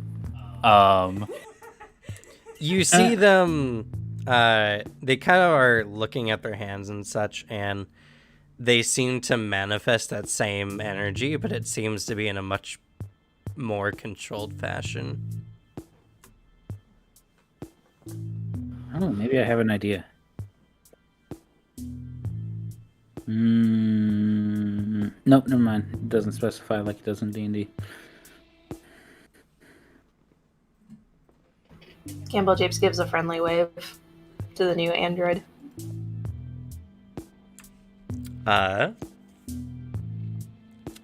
Make a diplomacy -4. Because waving might not be the same for them it is for you. She doesn't know that, so. That's true. That's what we're just trying to get. Oh, God. no. You do so, and they step back a bit, seemingly off-put. She shrugs, walks away, sits down and starts nibbling on a ration.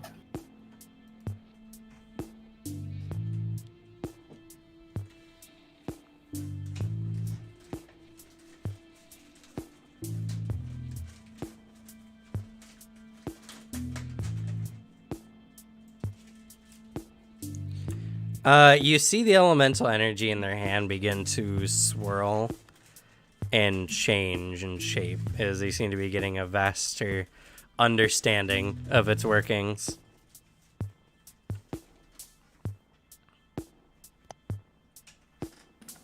There the sorcerer goes, being a sorcerer. Well, I'm gonna count it as a blessing that they are learning quickly, I think. Whoever's on watch, keep an eye on them too. Probably don't want them to become another wandering undead android.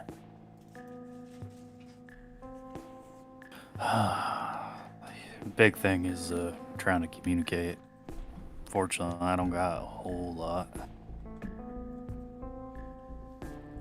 Yeah. After a minute, they manifest for themselves some clothes. Which I never got that spell. Yeah, Kairos, make an Arcana.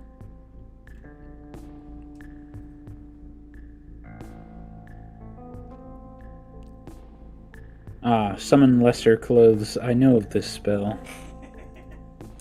Well, actually, you do.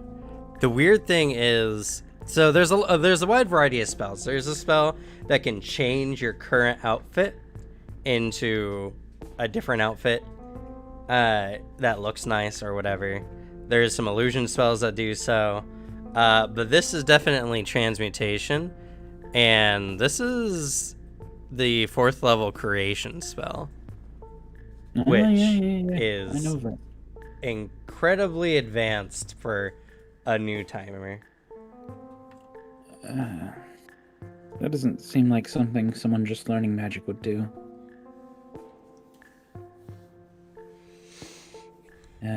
Well,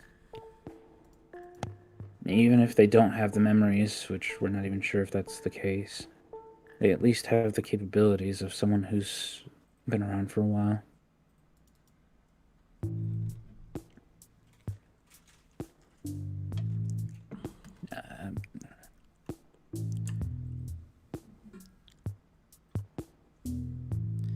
They're looking at their clothes. No malo, no malo.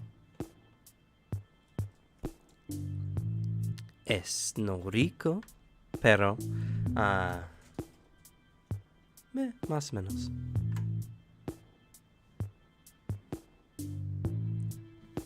Magic casters are weird. Looks at Gammy.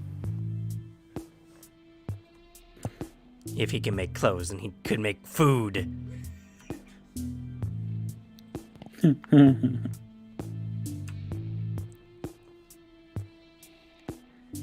Why waste time making clothes when you could just be eating more food?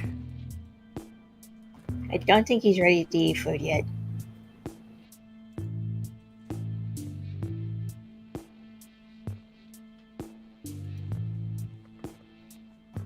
Actually, that's something Gamble Japes could try. Unfortunately, her diplomacy is not the best, so she thinks about it. Thinks it looks like she's gonna get up and like, never mind. She's probably gonna make it worse. She made a motion as if she were going to attempt to offer a ration to him, but then backed off, remembering the reaction to a wave. So she's like, maybe not. Maybe Finley could help you. Do you have better diplomacy? It's decent. Let me double check.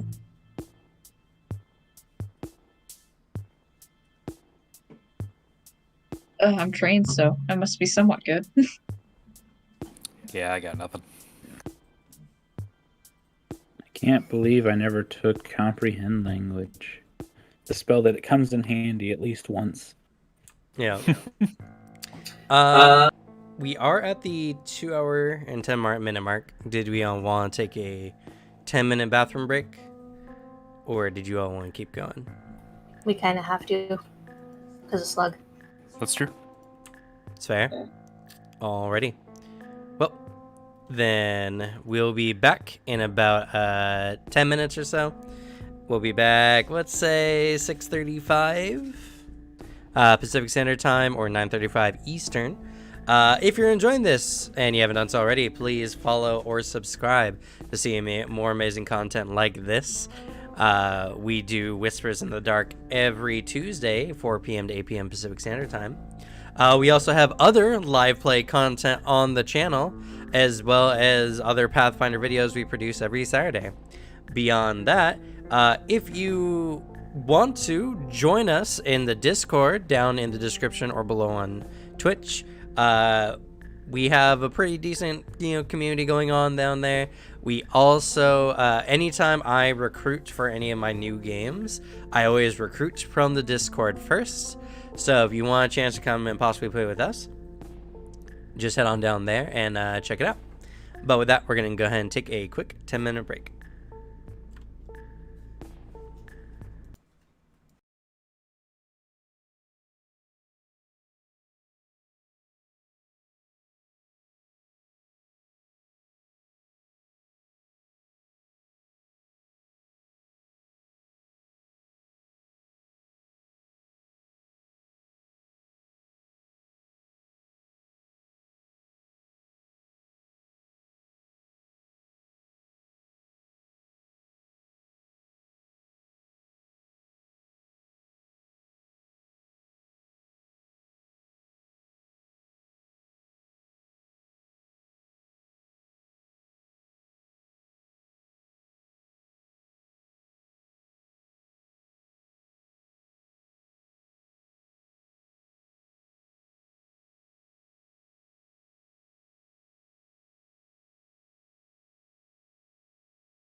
All right, we're back. So, you have this strange android. Seems capable of using decently high-level magic anyway. Used a 4th level spell slot. And it seems to have calmed down and gained control of itself. At the very least.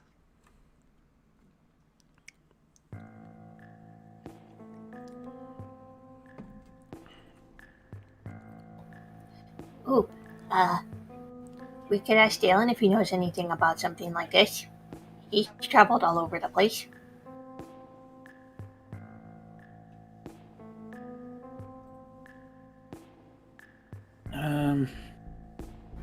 He's not going to solve our problem, but can ask if he has any knowledge on it.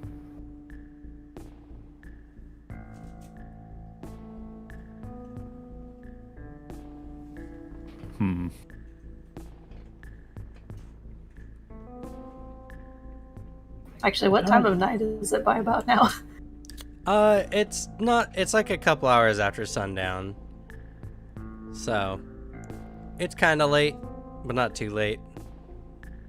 Not like she's waking Dalen out of a dead sleep if she does call him. Maybe wait till the morning for that one. I don't think we need to call him over this. We could ask him if he knows about androids at all.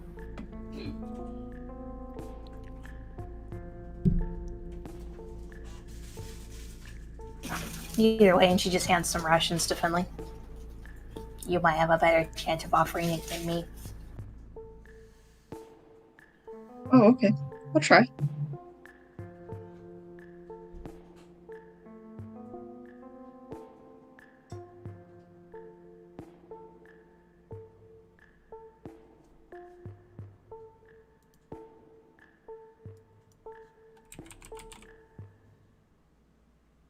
You see Finley walk over to the android and offer up food. As you approach, they kind of start back again. It's like, Demonio. They seem to do some gesture you don't recognize. I'll set down the food and walk away, and I'll point at my mouth like, you can eat the food. Trying to say you can eat the food. And then a thumbs up.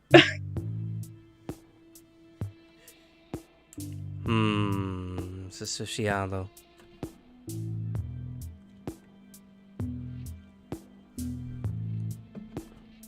Oh, can I roll for diplomacy? Sure. Roll diplomacy -4. Pretty good. 28. Mm-hmm.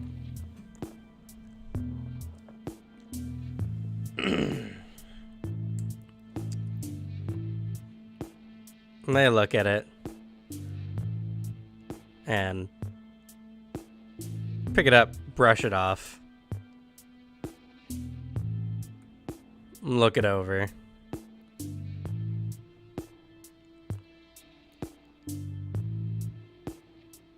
And seems disappointed and pockets it. Wow. I see how it is. I had no idea Finley was so diplomatic. And in fact, I think this might be their first diplomacy roll. I think so too. Finley's got skills. You just don't know. Curse you, rogues.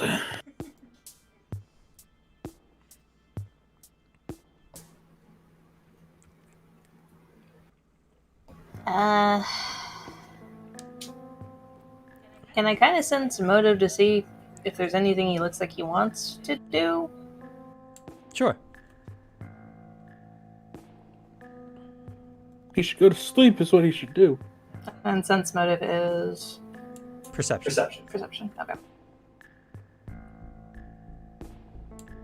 Okay. You're watching them as they kind of like walk around and kind of walk up onto this like broken piece of the structure and kind of look about. They seem to just be observing their surroundings from what you can tell, and they just seem like it seems like they haven't had much freedom, and this is the first time they get the freedom to look around and do stuff without being stabbed. I think we're gonna have to put them to sleep by force. I don't know if that works on them. I don't own a map. He might be trying to figure out where he is.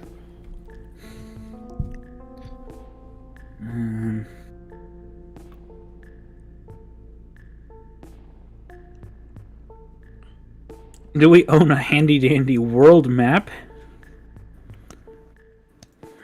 You guys don't actually have a whole world map. You have a map of the Eye of Dread. You show him that. Yeah, but then we'll confuse him. Maybe he knows what the Eye of Dread is.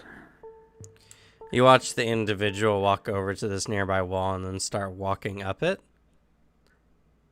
until they get to the top. Like straight up walking, like Kyoko walking up the wall. Yep.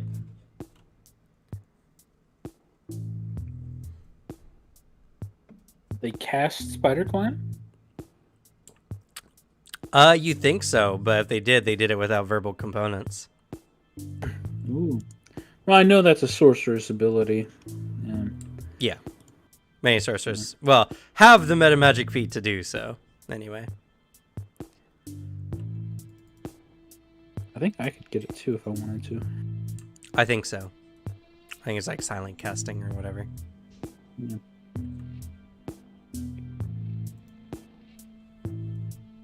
Dang, this android's full of surprises. Yeah, if only we knew what he was saying. I know, he didn't even like my food. Everybody loves food. So ungrateful. Actually, based off of his reaction to Finley, could we kind of guess the universal sign that Finley made them uneasy based off of appearance or anything like that? I mean, they've been pretty uneasy to all of us, but that was the case, whether or They not did we could tell. call Finley something else.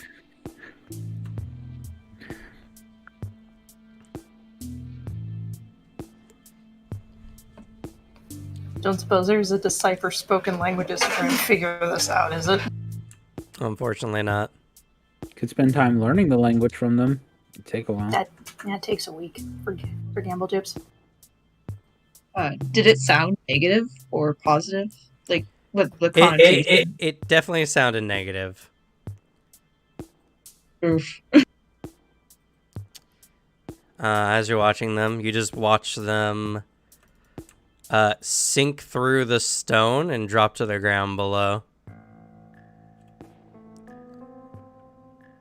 That's what these motherfuckers kept killing their asses. But you see them kind of like react like it exhausted them.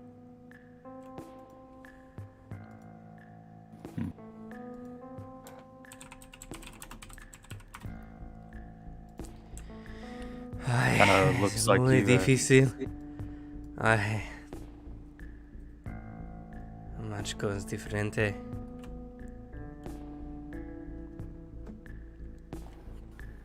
Where everyone's place, is there like an obvious open bed that's been set up? It could easily be done.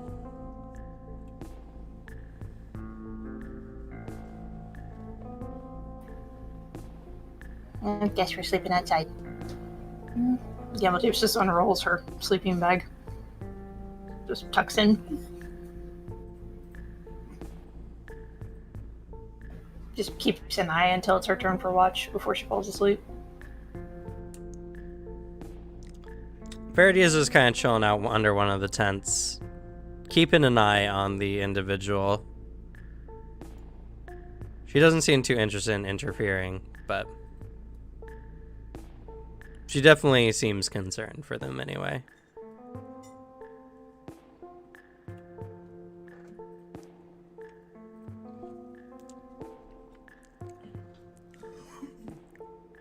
How long will it take us to get back to Starfall from here?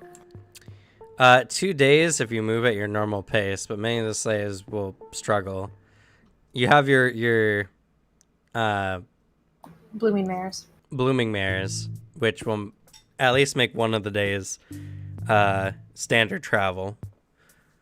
But then you're likely to move at half the pace for the remaining time, meaning you'll probably have 3 days in the desert. Yeah, we'll do the first day so they get more time to recover. Easier. Sure.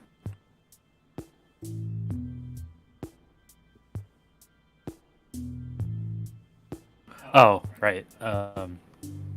Brayden kind of leans in towards Skyrus, says, kind of looks like you after a battle.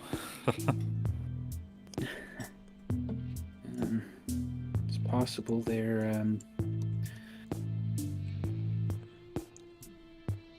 overuse of their magic just now was too taxing for them.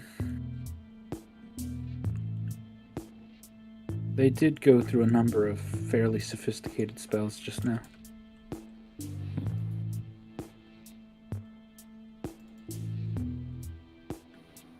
They did look interesting, so I'll take your word for it, for sure.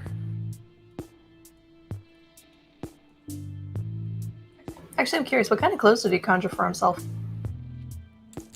It seems to be like a general traveler's outfit. You know, some good traveling like breeches, some hiking boots, a greenish like cloak.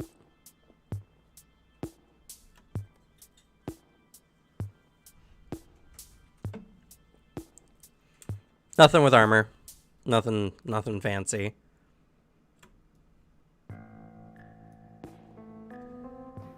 Practical with a little bit of flair. Okay.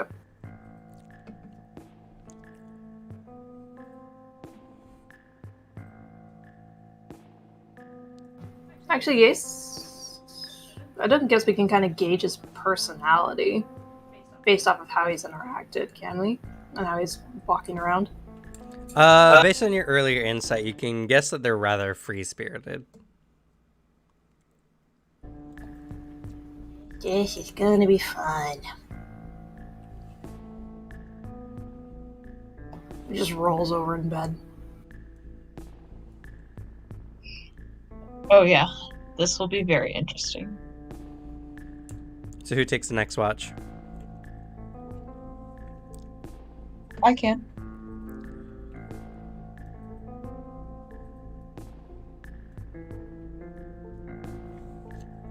Okay. Well, you go and begin taking watch as everyone else kind of goes to bed. And about like halfway through your watch-ish, you hear the sound of footsteps coming up behind you as the android kind of walks up.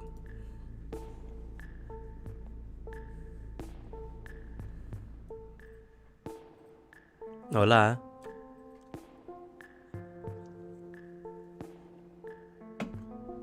Hi.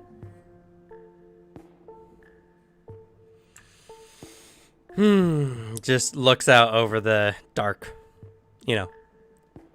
area, the surrounding blasted lands.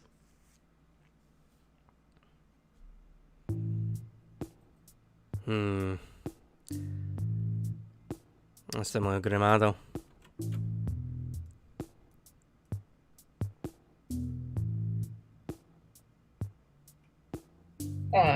Finley shrugs because she has no idea what the android's trying to say. Es bien, no sé le idioma. ¿Qué tal, qué tal? Sits down.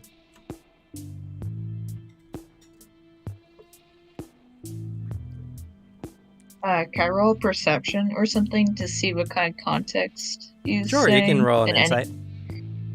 Perception would be the insight, yes. or sensitive.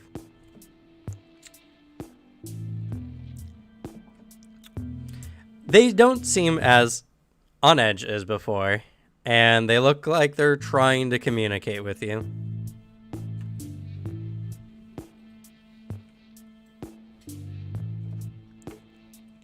Oh, okay. Is there any way I can tell him that I don't know what he's saying besides shrugging? I mean, not directly. Not to charade it at them.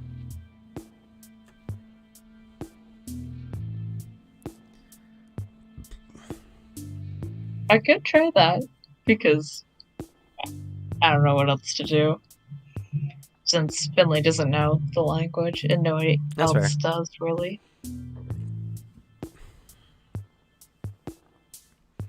So what do you do?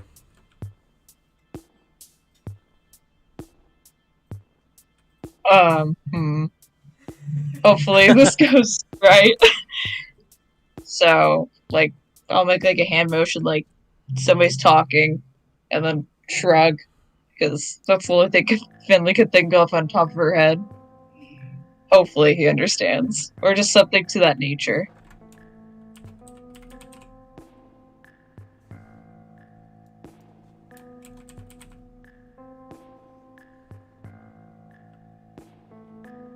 Una mosa titere?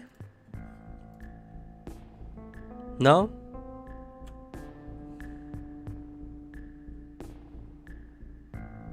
Finley gives them a confused look. Like, the look is just saying, I have no clue what you're saying. They think for a moment. And they stand up. They concentrate. And you can see something swirling around in their hands. It seems to take a lot of focus and some energy, as once they're done, they become somewhat fatigued. But they manifest two sock puppet looking things. Puts them on. Eh? Oh man. Tostilleres. Me, me, me, me, me.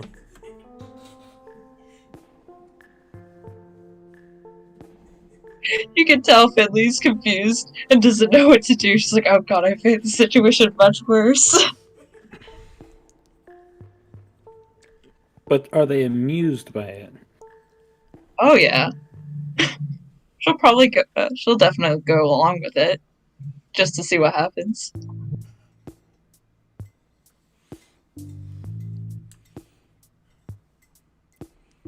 After playing around with it a bit, just performing a small little puppet show for you.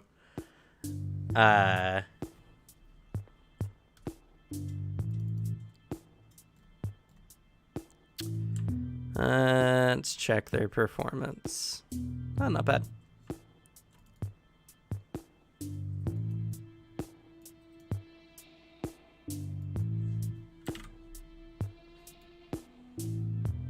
It's a pretty good show.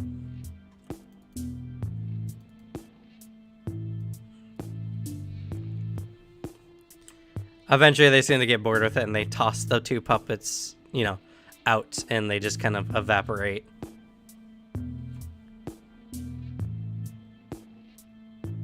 I'm muy cansado. Just lays down.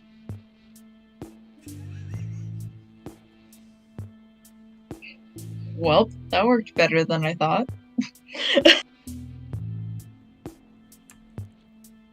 They face you. It's hard to tell where exactly they're looking.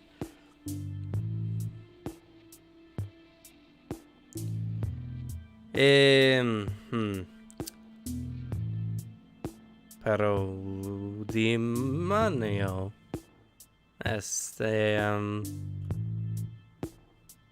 Bueno.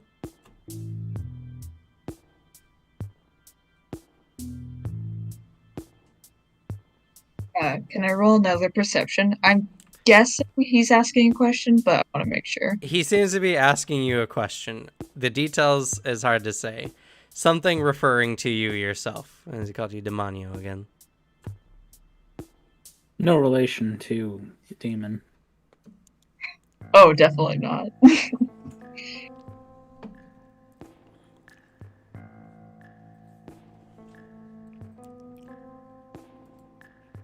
Finley, assuming that he's saying a question.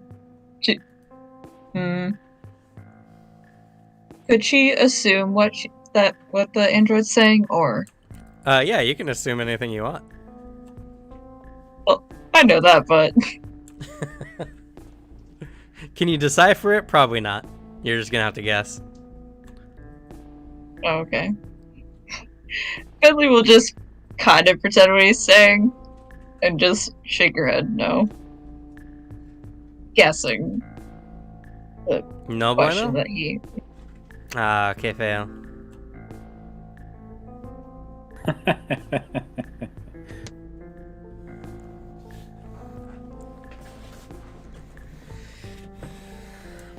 Estaban muy difícil, ¿qué?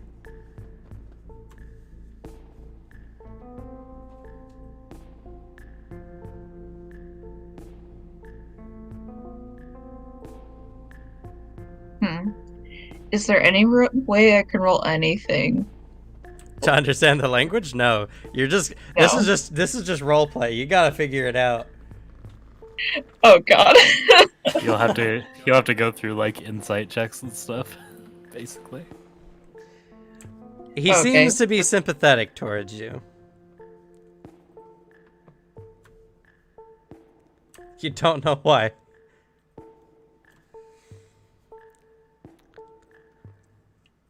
Oh no. Oh no.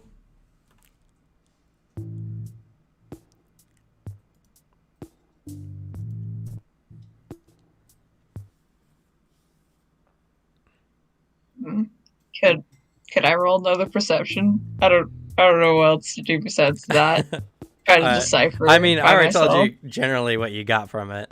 They seem sympathetic Oh yeah. towards you. Sorry.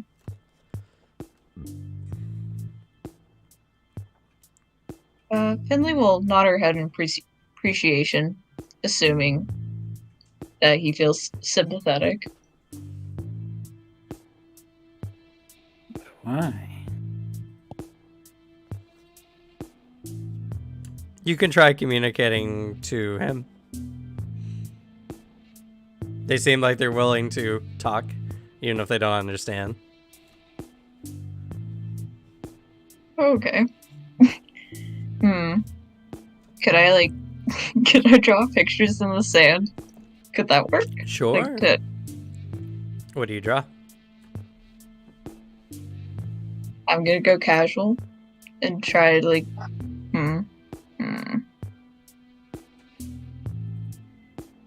I'll draw like a food, maybe. A food? Just to What see. food do you draw? A food. Maybe like It's a a very pie. vague term. A pie? Yeah.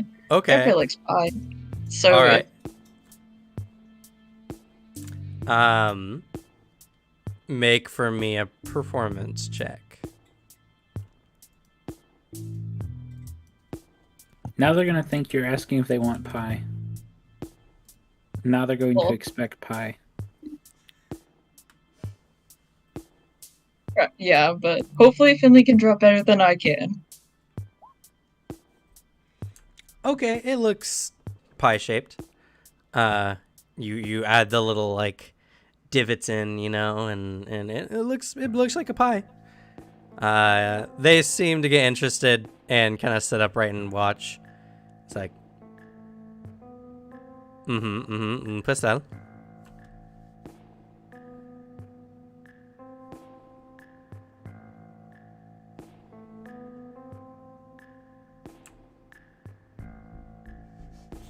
E. Motions for you to continue. What about the pie? Oh no. You didn't think past the pie, did you? No. I just was gonna ask Like, what his I feel favorite like pie pie. was. Oh, es Jeremio. Okay. Moves back a bit, and they draw a stick figure. And then they seem to put two little horns on it. Es tú. Motions at you.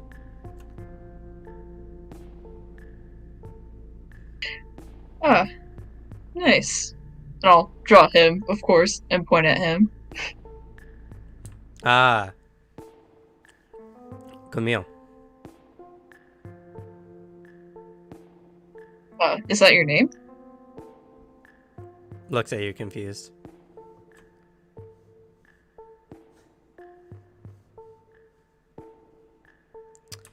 After a moment of awkward staring, seems to draw an arrow from the little devil picture to the pie. Tu hambre?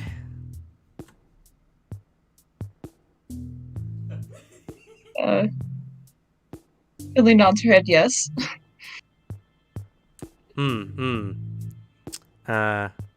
Shrugs, reaches into his pocket and pulls out the ration you gave him. Wait, what?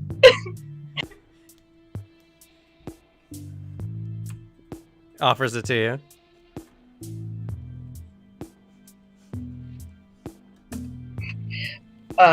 Finley waves her hands, like, no, saying no thank you. And tries to give it back to him.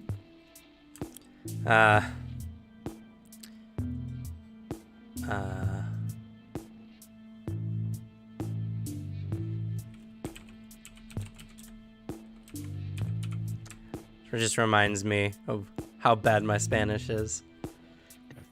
Yo entiendo. Es no muy apretado. Puts it in his pocket.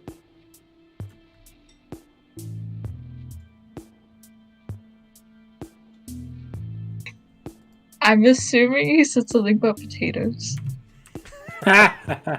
Yes, that's how language works. If it sounds similar to your unrelated language, it probably is that thing. El pan es muy seco.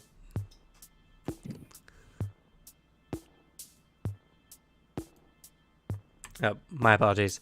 Seco.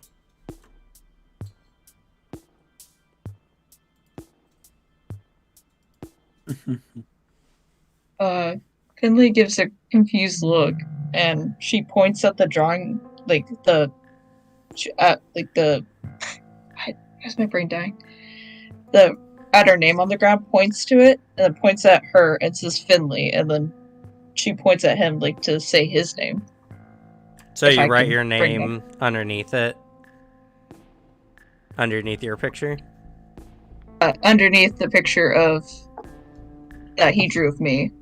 Okay.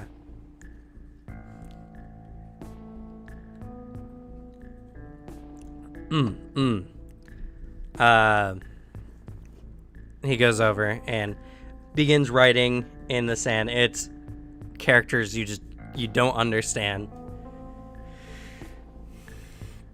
It takes him a moment though. It's like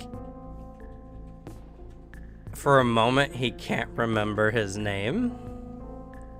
And it takes some intense thinking. But after a moment, writes out the letters. And points to himself. Soy Dagon.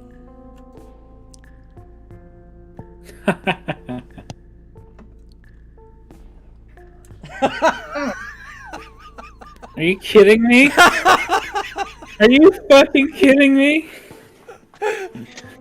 Can't escape this man even in the Pathfinder setting. We can't escape him. He's a universal constant. Alicia is still wondering what's going on. I changed my mind. Yeah. Let's Dalen was our Dagon, so yeah. Now it all makes sense. All the spells he was using, those are signature Dagon spells. Well, True. equivalents.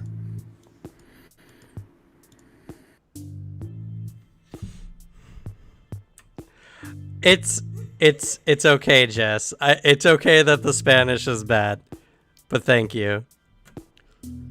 I can't.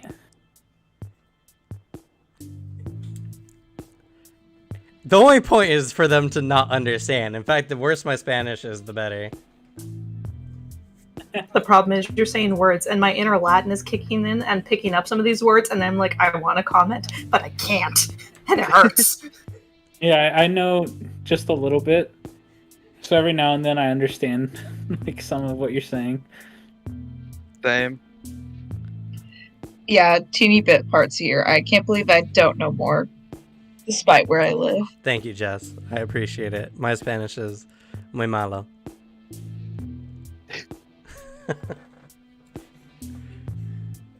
Hi, Jess.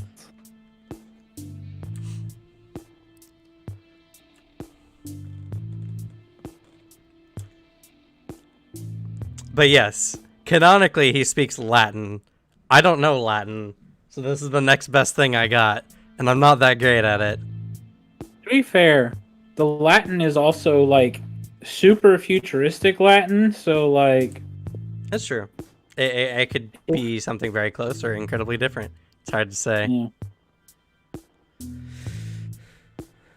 was gonna say, if you don't know Latin, I own like 3 Latin dictionaries.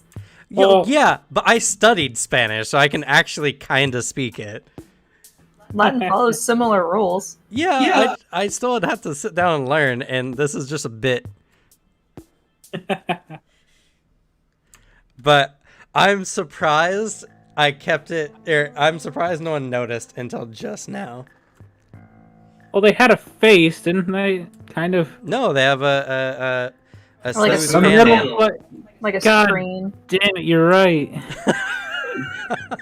And they have anyway. orange hair. Oh, Now I can I'm post fucking this. dead. Actually, now I can actually put the name. Hey, you can put their actual token on the map. I can.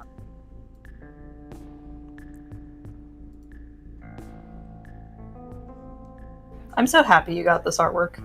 Me too.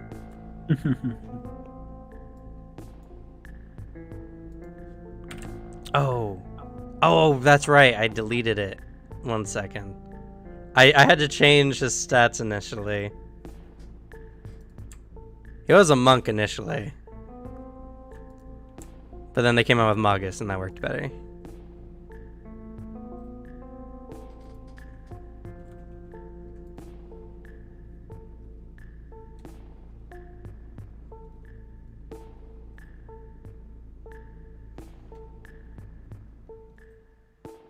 All the signs were there.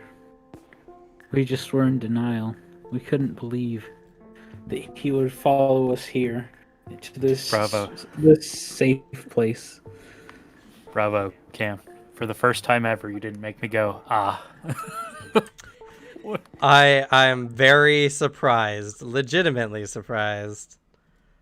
I thought it would be way more obvious than that. But we weren't But- expecting it, so we were blind to the hints. Because he's not from here. Nope. But he also can't die, so he can live infinitely. He keeps coming back really quickly because he keeps getting fucking murdered. Well, apparently they kept him around at least for a day before, otherwise he would have came back instantly.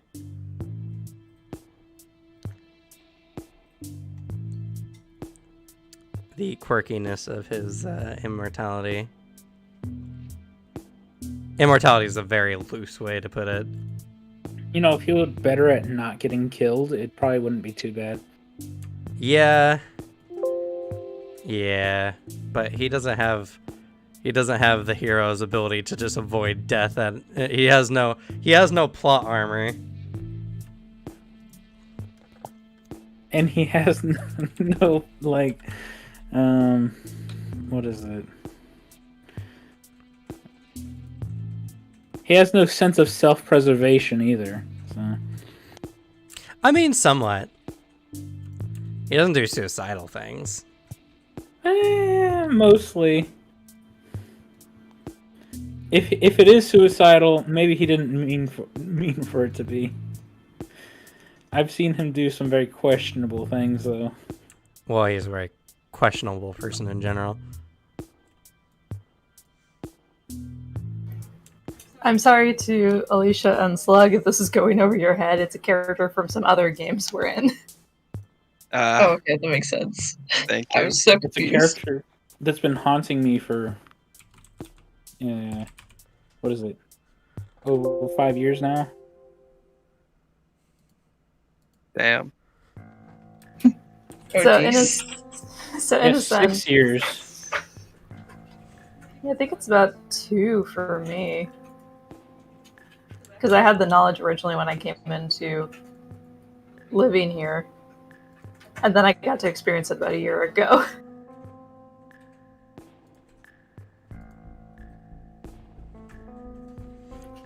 This is an old NPC of mine. Oh my god.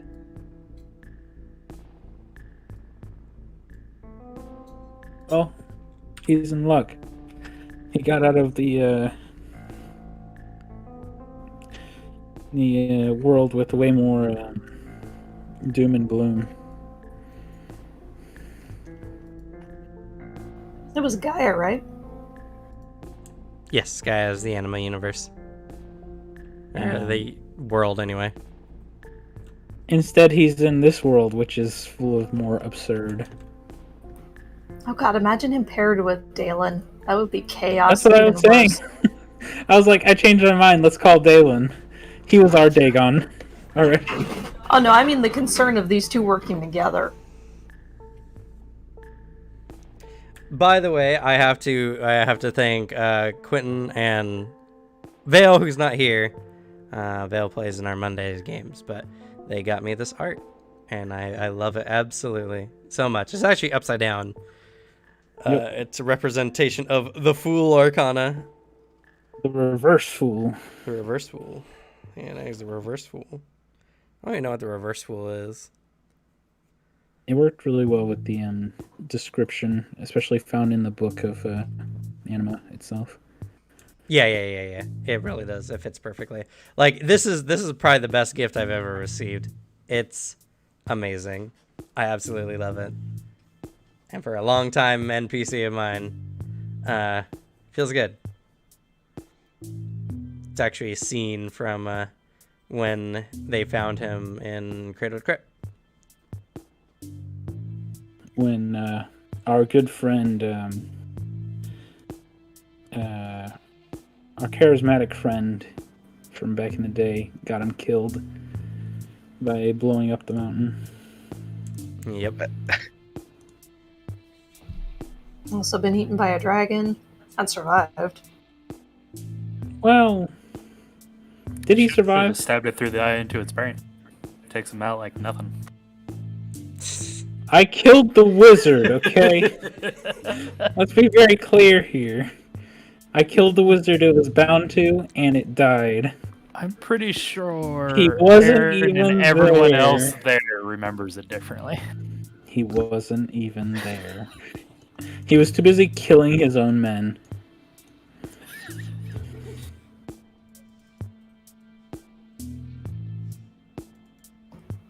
Chaos aside. At least we got a name now. Yeah, we just got derailed for like 10 minutes as soon as you said It's their okay. name. I had to throw everything up there, so. But yes. Now act like there's no background to this character and continue. I mean, I was doing it well enough before. Oh, I was saying to Finlay. Oh, to everyone else. Act natural. Everyone act natural. Oh,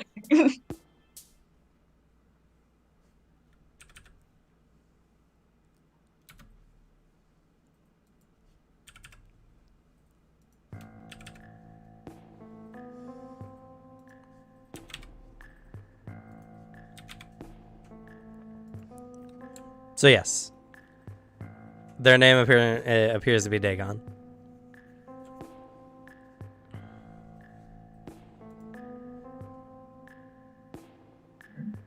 Finley nods her head. Finley will reach in her pocket and offer him food, and then she'll smile, because maybe this time he'll accept the food and be more welcoming since he wanted to communicate. I look at it for a moment. There's his shoulders sag. He puts it in his pocket. Damn.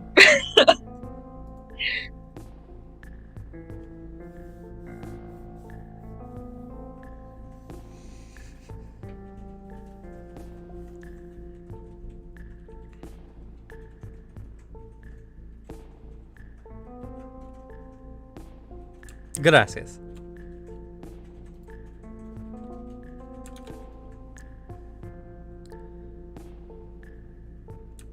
You just sit there and keep watch.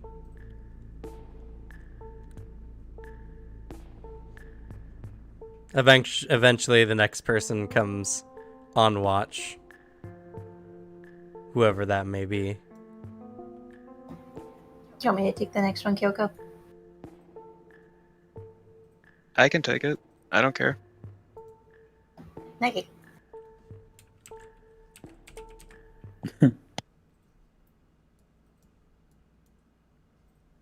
Finley tells Gamble James his name and how she tried to communicate with him.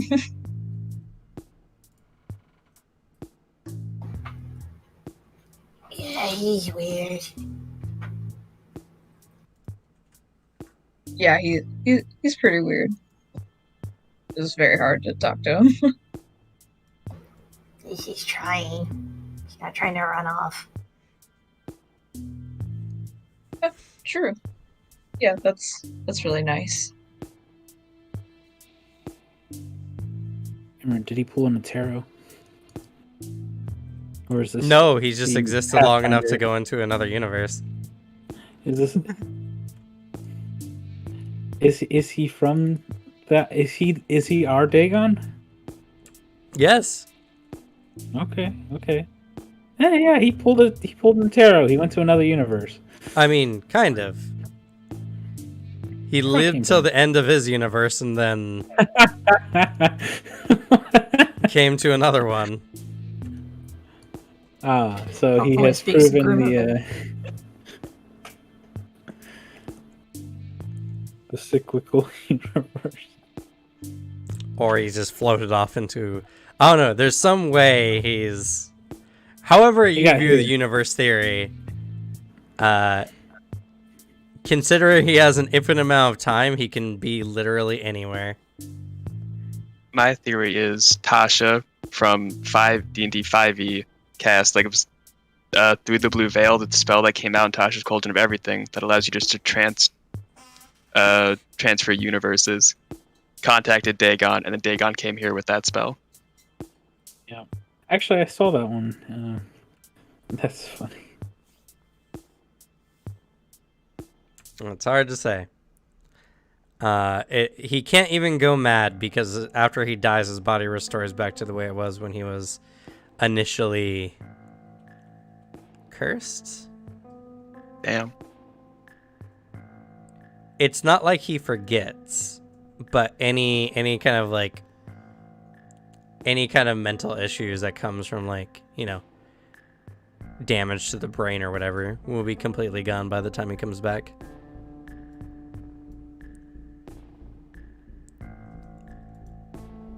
So, he can't even go crazy from how long he's been alive.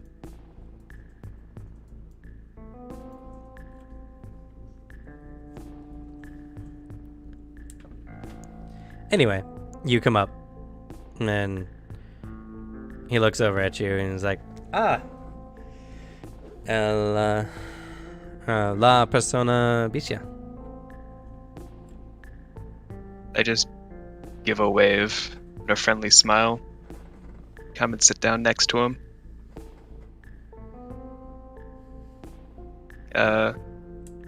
Seeing the drawings Finley and him made, guess she'll start drawing herself. Watches. And underneath it, write Kyoko. Ah, Kyoko. Kyoko. ¿Cómo estás?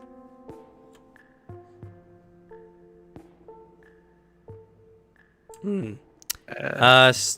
Soy Dagon. Motions to the picture. Point at him and just say, Dagon? See. Nods in affirmation. Give him a thumbs up, awkward smile.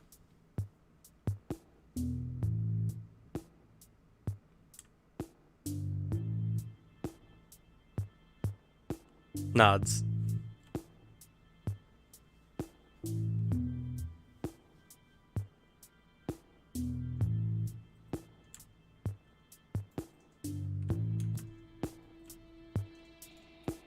Just wait till he eats something.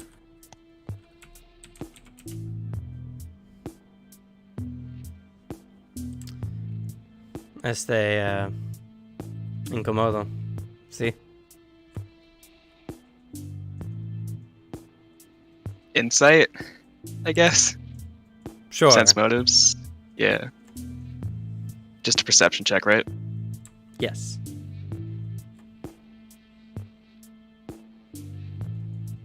He seems like he's trying to empathize with you.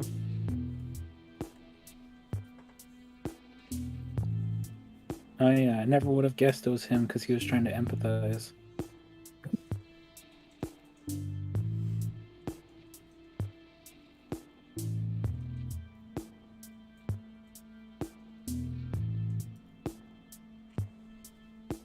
I'll just draw a question mark in the sand. Hopefully that gets across. And Looks give at Nick it a confusedly and goes, ¿Qué es esto? shoulder shrug. Muy bien. Looks out to the darkness again.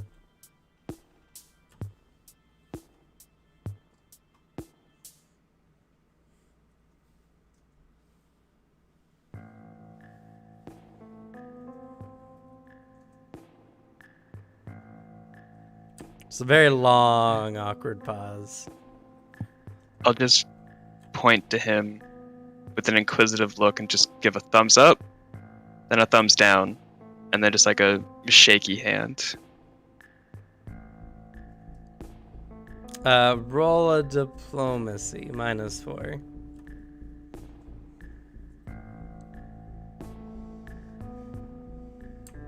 Okay.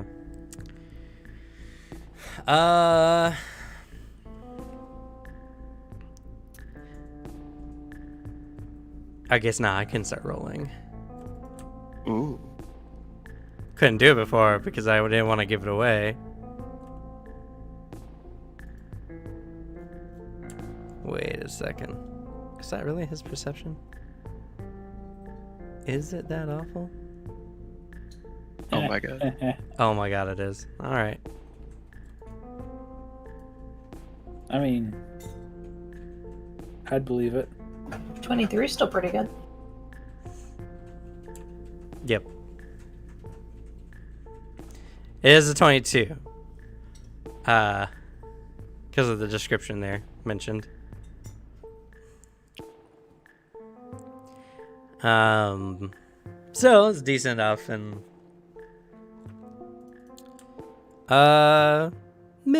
más o menos kind of gives you a shaky hand.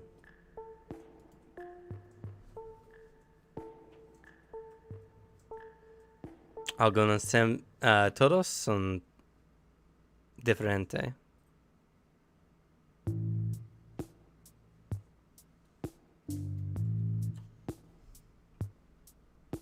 You repeat that last part you said? Diferente.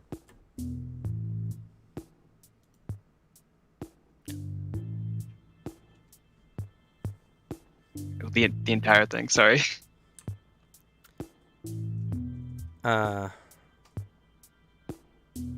Well, I said it wrong, so it's Todos son diferentes. Quick Google Translate it.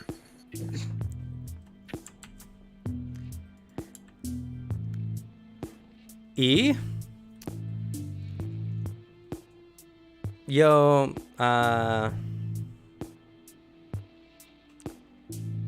estudiando muerte y counts on his hands. 6 horas.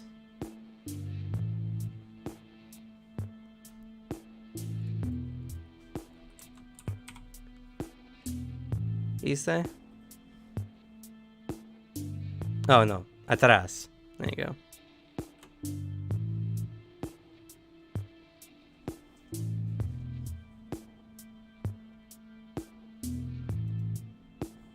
How do I communicate, like, please draw?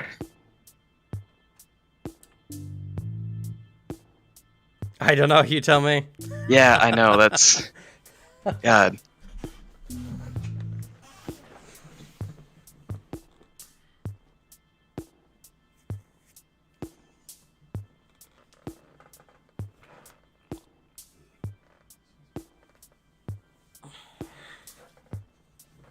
Like, she just sits there with, like, a thinking look on her face, just...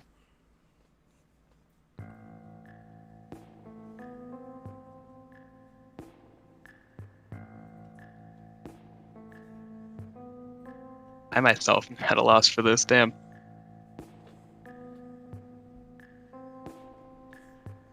I mean, that's exactly the point, isn't it? Yeah, it is.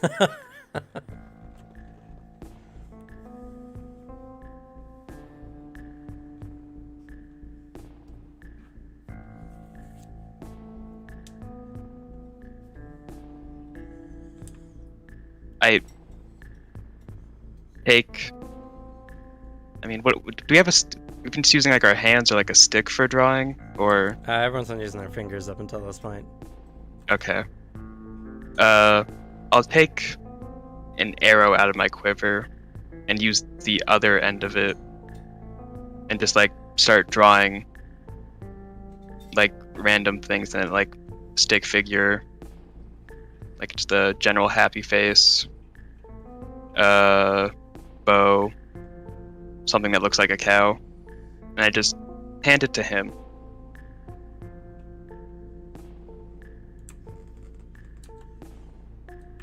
Inspects what And- you've drawn.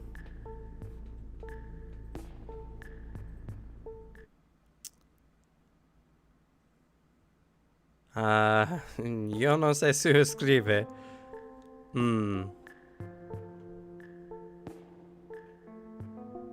Quiere,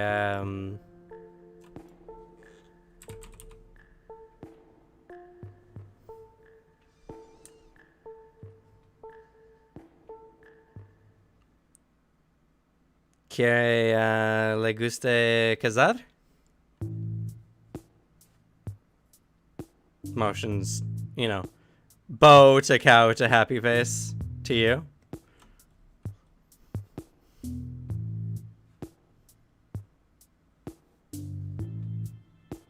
C.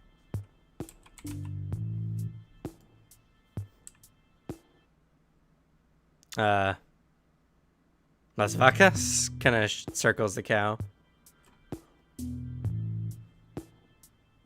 Take out another arrow, draw like deer, a demon, and like a fox as well, and circle them all.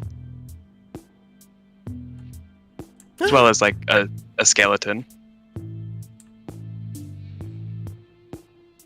¿Qué es de Finley? Points to the devil. No. I draw another one, like another one with horns, draw Finley, and draw like a check mark and a happy face. Finley friend. Good. Giving like 2 thumbs up. Sí. Finley bueno. Buena. Finley buena. Assuming that's gonna be Finley good. Gives 2 thumbs up. Shh, shh, just shh.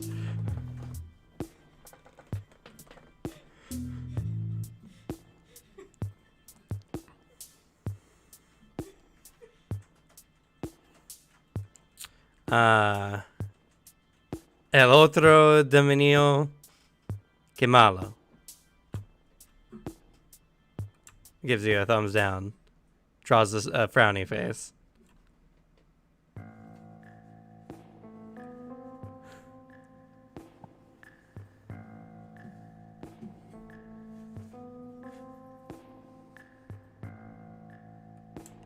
Draws a circle around the other demon. Oh.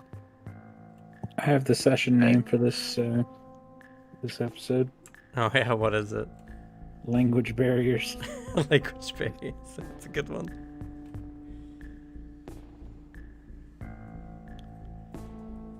Finley good. Other demons bad. See. Malo? That what you said? Malo circles the demon in the frowny face. Malo. Circles demon with frowny face. Eh.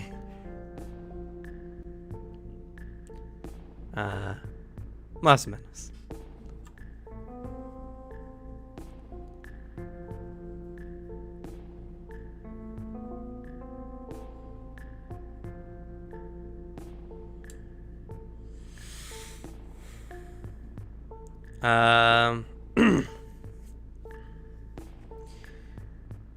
So 2 points at you. Y Finley. Les Kazan. Los demonios. Points to Finley. I gotta like interpret every second. Points to Bo, points to the demon, y los bestias, and motions to the other creatures. Conozco. Point to me, and then I hunt beasts, and then do like point to me, point to Bo, point to beasts, and then me and Finley hunt demons, pointing to me, Finley, then the bow, and then demons. The demon frowny face.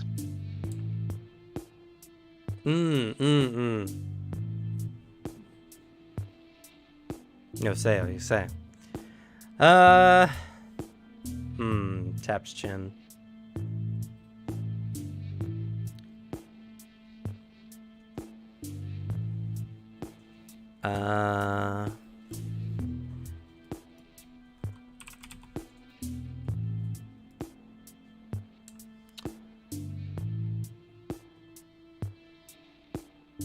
It's getting a little messy, so he kind of redraws some of the picture, and motion draws you and Finley, draws an arrow between you two, and then draws a symbol you don't understand, and goes, "Kono sabe, Finley."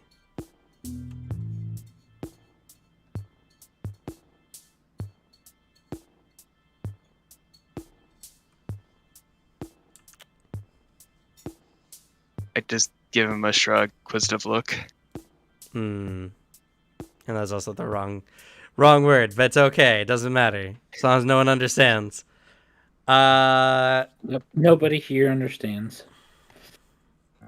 I kind of do. That's fine. Nobody Scratches in the head. chat.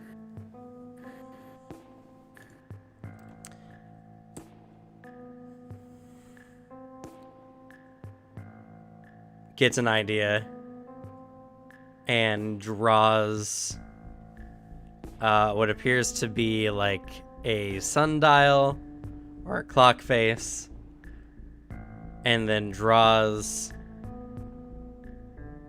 a bunch of circles and a set of 4. Draws what looks to be little continents on them, and then like quarters them out. So, Kyoko, E. Finley, motions to both of your pictures.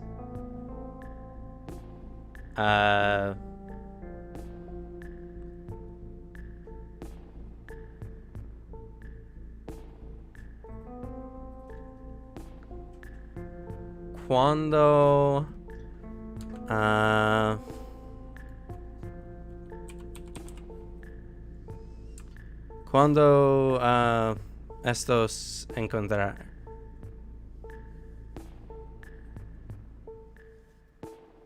Points to the clock and the small worlds.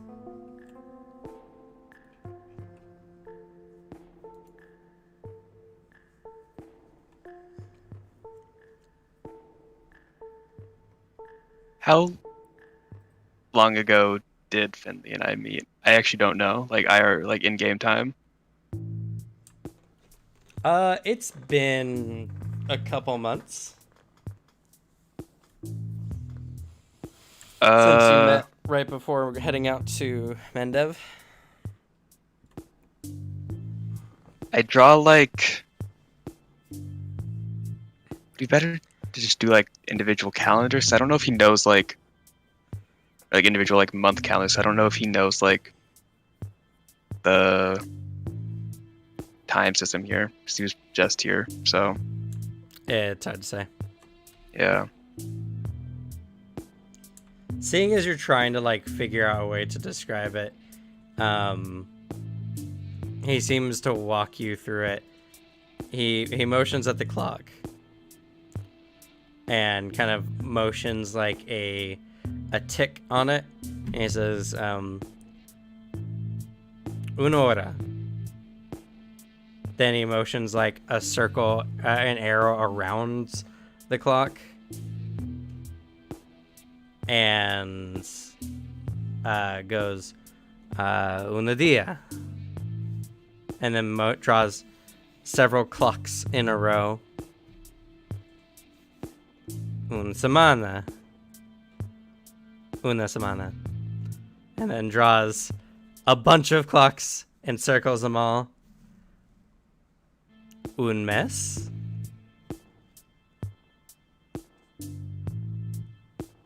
I draw another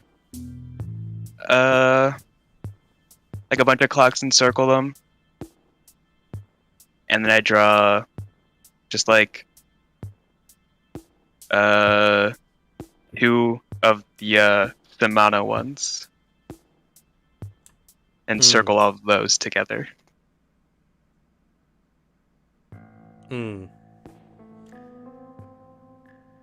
Dos. Holds up 2 fingers.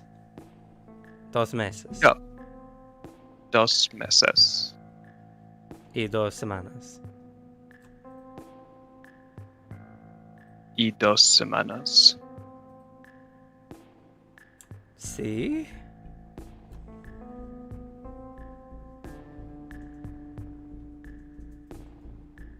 B. Gives like a semi-confident smile. Nods. Bueno. So, es no long, es no mucho tiempo.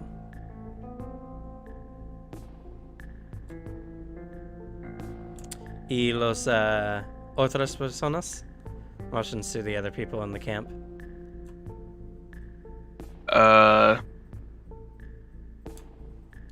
Draw man with the shield, man with the book, smaller person with the sword.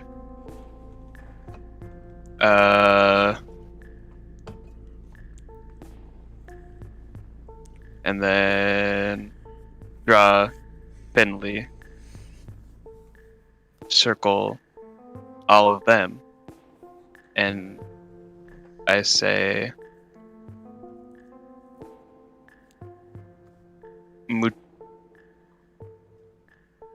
mucho, whatever Sí, month sí. was. Mucho, mucho. Whatever mucho month is. I already forgot what you said for month. I mean, Kyoko might too. Roll for foreign language. We're learning languages Okay. in real time. Let's go. This is the exciting content people come here for. I mean, Jess is having an absolute ball with this, so. Making fun of my poor Spanish. I look forward to the comments on this font commenting on the poor Spanish. I understand. The whole point of this is that no one understands me, so the worse my Spanish is, it's actually better. I called Jess here for this exact reason.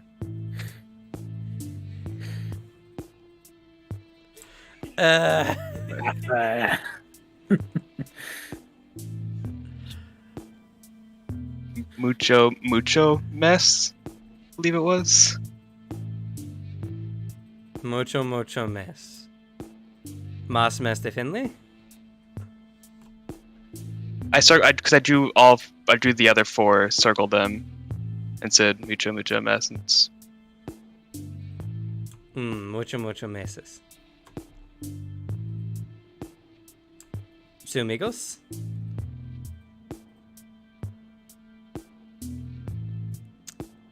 Inquisitive look again. He awkwardly extends all of their hands together.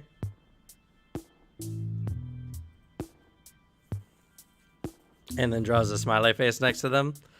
Su amigos. Pete. And then I draw Kyoko next to all of them, extending my hand. Bueno. Es muy bueno.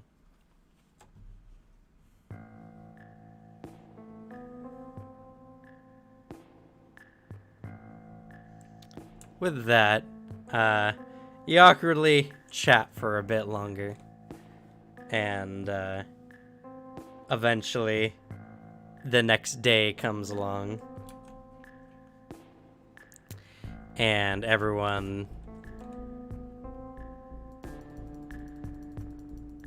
One second here.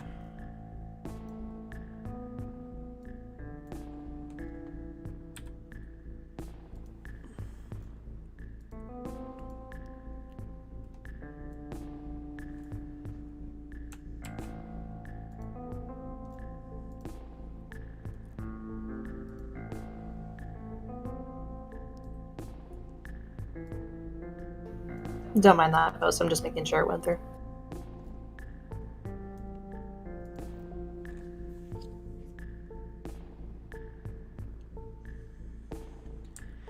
So, you all wake up in the morning, and I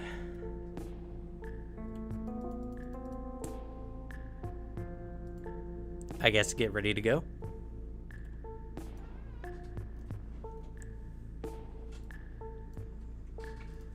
In the bottom right, there's one. Gotta kill him, he's back. Yeah. Don't tell Gammy. How many times we gotta Get keep him. teaching you this lesson, old man? There's also one in the top right. Sick of Gammy. Yeah. Go get him.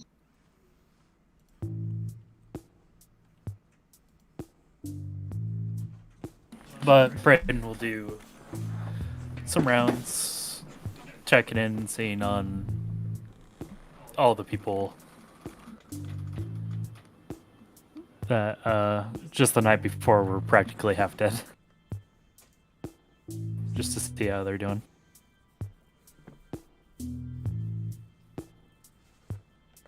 Sorry, I was reading. What did you say? Oh, Brayden's gonna do some rounds checking in on the people just to make sure they're not as half dead as they were the day previously. Many of them are honestly not in much better condition. A little bit more lively, but their bodies are incredibly weak. Some of them, some of the fresher freemen, are a little bit better off, but you definitely have some that are in really bad condition.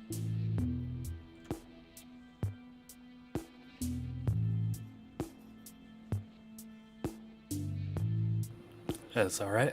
Not everybody can recover 40 health a night.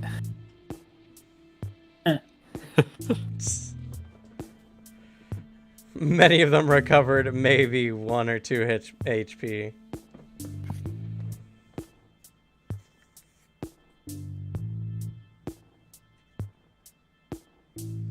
Alright. I believe we were taking the blooming mare seeds this go around. Yep, Yeah. Gamble Jeeps holds up the bag.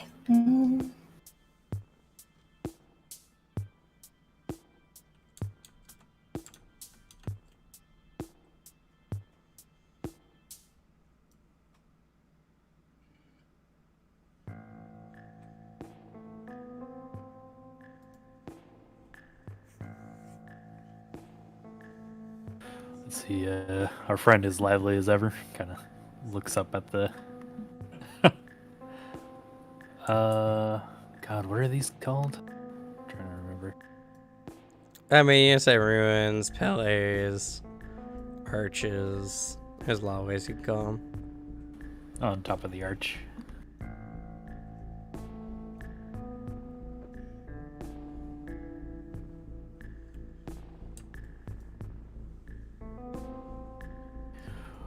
Alright, everybody. We're going to be traveling back to civilization. We got some horses for y'all, so no need to have anybody walking. For the first day, this isn't a repeatable thing. Correct. We'll only be able to do it for the single day, and then you'll have to walk from there, but it's the best we can do. And we'll stay close to make sure everyone travels safely.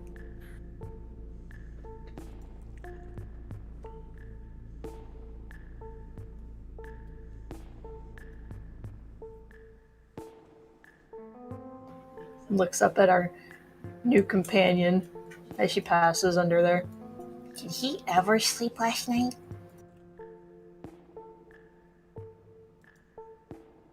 Looks at Gammy, who doesn't sleep. I don't know.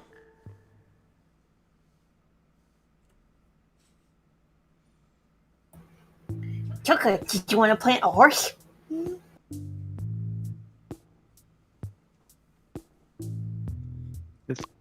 Looks honestly very confused. Sure. Never been offered.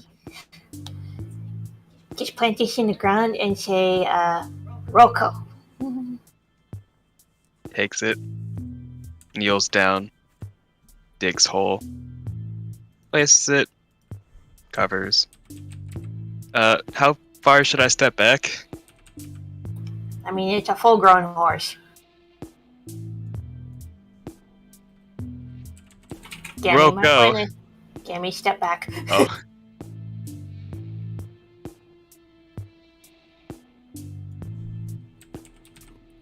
Roko. I'm getting you a horse. Calm down. Okay. I didn't know if you heard it first time. Roko. Roko. Roko. We're I don't not think shouting it's loud enough. working. Roko! Some guy just pops into existence that needs to hear their name said like 3 times. Oh, large. It's a seahorse. I'm sorry they don't have plant horses. So you're going to deal with seahorse. It's a funny-looking horse. It doesn't even have 4 legs. How do you know? You can't see below the picture. This is It's Gamble actually, Jeeps' comment. What's the pink monster from Mario with the bow tie? on its head. Birdo. Birdo, yeah. It's just a bunch of birdos.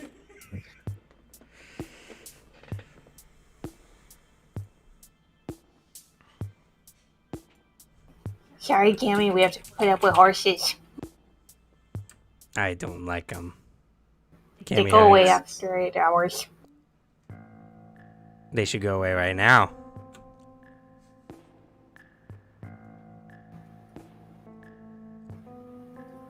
They'll be gone tomorrow. Why does she not like horses? It's an innate goblin fear that they hate horses, and horses hate goblins.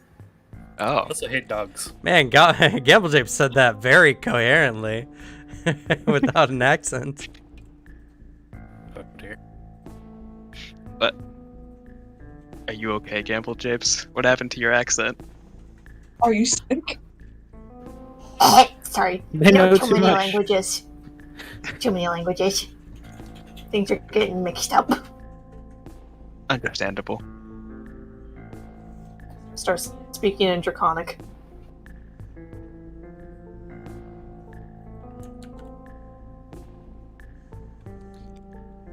Starts speaking in Sylvan.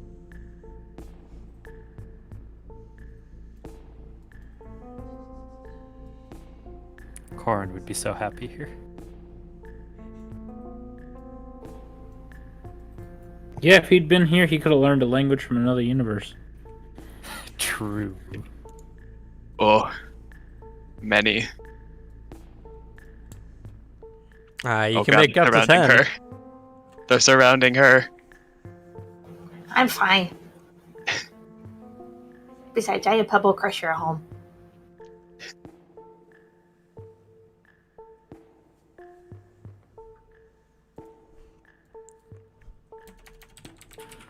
All right, everybody, gain your pick up your rations. It's gonna be a bit of a trip, not a too long one. And grab yourself a horse. We'll help you on.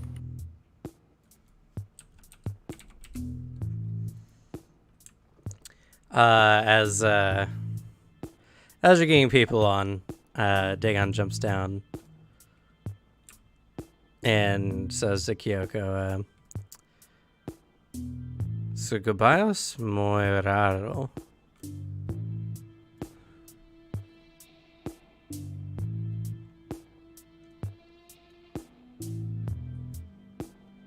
For those of you who haven't had one-on-one time with Dagon, you can tell that he seems to be a little bit friendlier with the group now.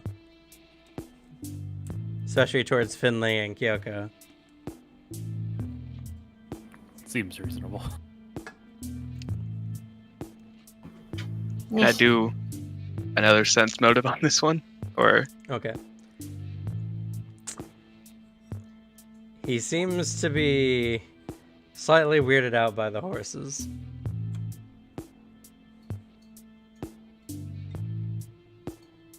I take out an arrow, kneel down, I draw horses with people on them, and then I draw like just a line, and then like 2 feet away from it, like just a line going towards 2 feet away from it, and then I just draw something that's like basically a bunch of buildings close together.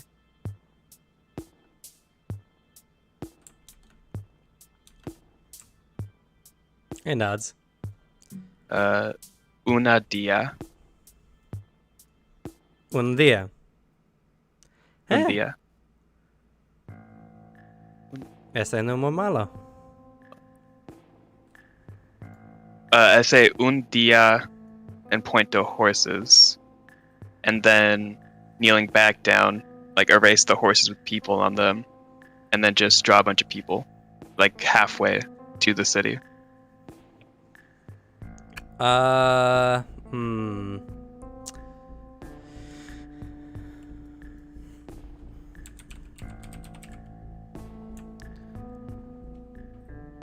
Aquí estoy confuso. They seem confused.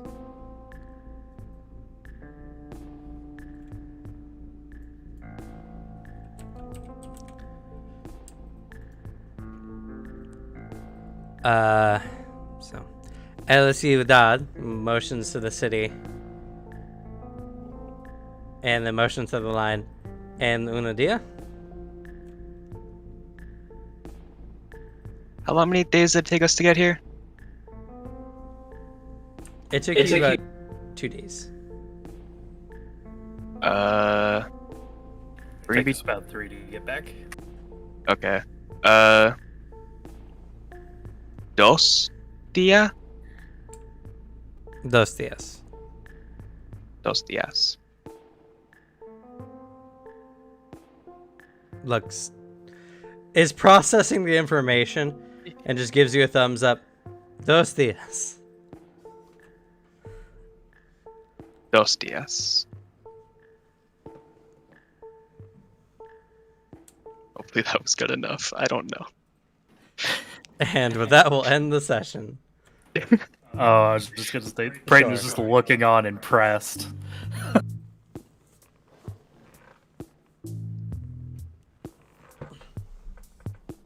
That's all. Because I have to ask, because he's obviously a free spirit.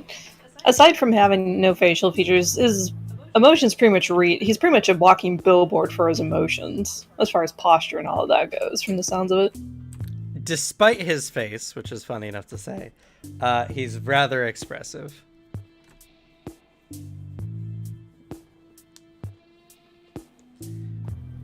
To the point where sometimes you forget he doesn't have a face until you think about it.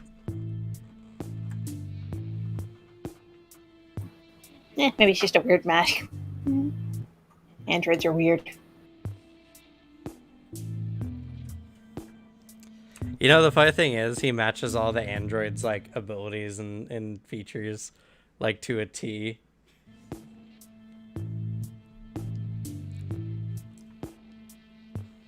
I mean, despite the fact that he's more organic than they are, he's pretty physically close to androids. You set the plan for us to meet him way back then? Yeah, I did. Oh my god.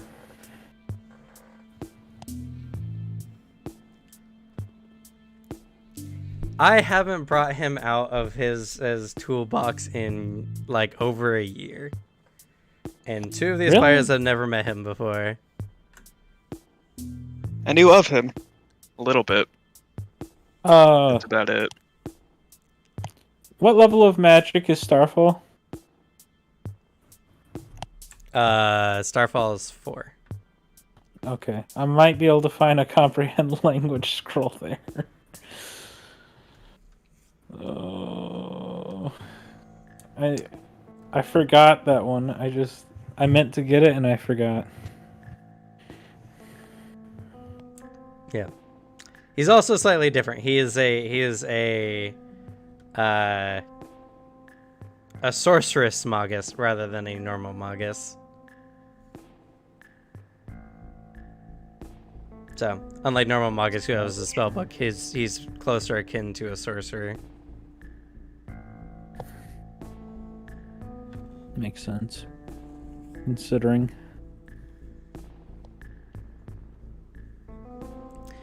But yeah, he's also level 8.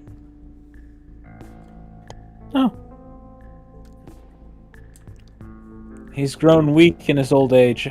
Well, unfortunately, magic doesn't work the same way here as it does in Gaia. So until he figures that out, he's got to mostly rely on his martial skill at this time. With what magic he does have. It's just getting used to a whole new world.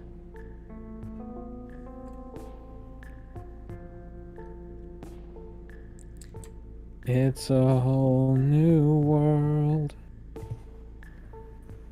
But anyway, let's go ahead and do XP, shall we? Woo. So, general interpretation.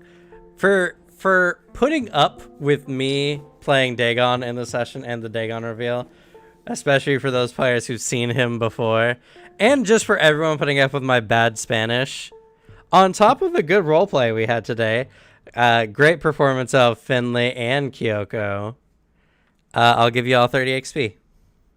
Ooh, Me and Devin are chopped liver. yes. Well, you two actually also had a really good part earlier. I was waiting towards the player awards for that.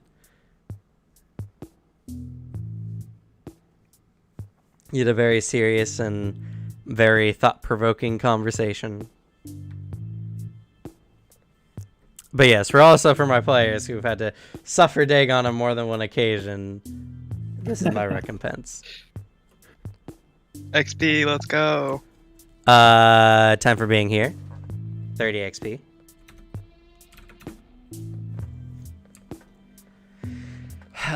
Difficult actions. Yes, communicating with someone who does not speak your language, I would say, is a very difficult action.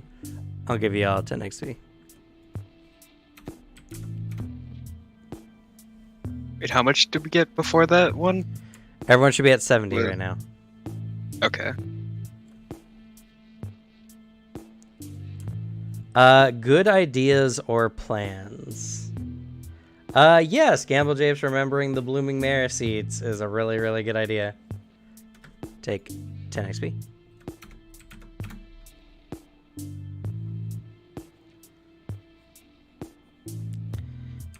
No combat. No damage taken. Just psychic damage. What were we going to say, Gamble Japes? And come on, this was like social combat because we're learning a language here. You're making us mime. It's great. For Praden, Kyoko, and Finley, take the face award. I think you all did really well in facing today. Woo.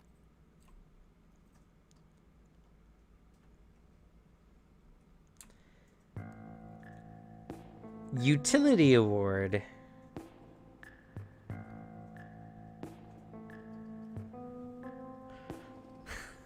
I don't know. Gamble Japes did pretty well today on some of her roles. Yeah, they remembered the horses. They shared rations with people. It's true. You know what, Gamble Japes? Take a player award.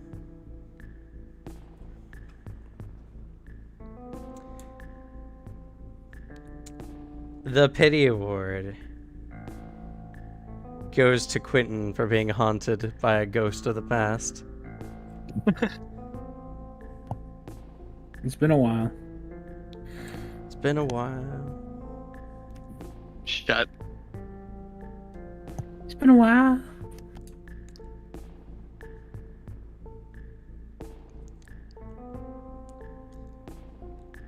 Beyond that, any player nominations and or kudos? Pity kudo to Pride in attempting to try and appear friendly only to unintentionally act flirty. I missed that? No. Yeah, you missed that. Yep.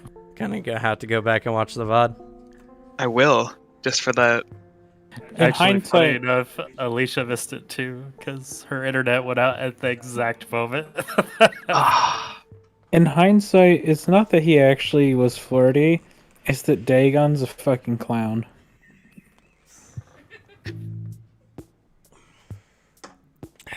You're not wrong. He intentionally mistook that. A little bit.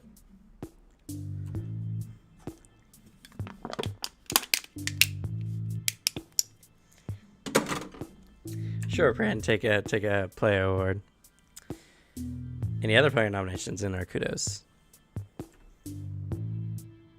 I want to give kudos to Kyoko. You did a really good job communicating to Dagon.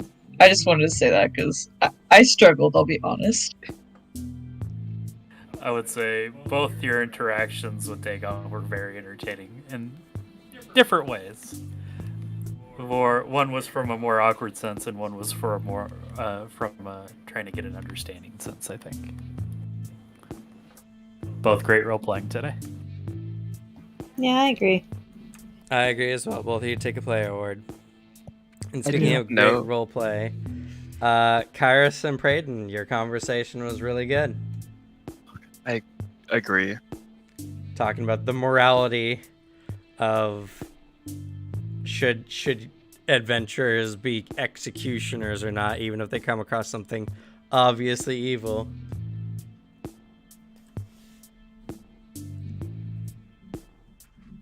It was fun. I got to read over all of my tenants again.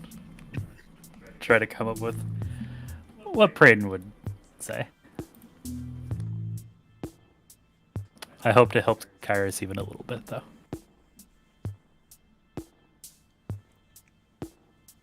Yeah. At the top of your screen, it says these actions will have consequences. Iris will remember this.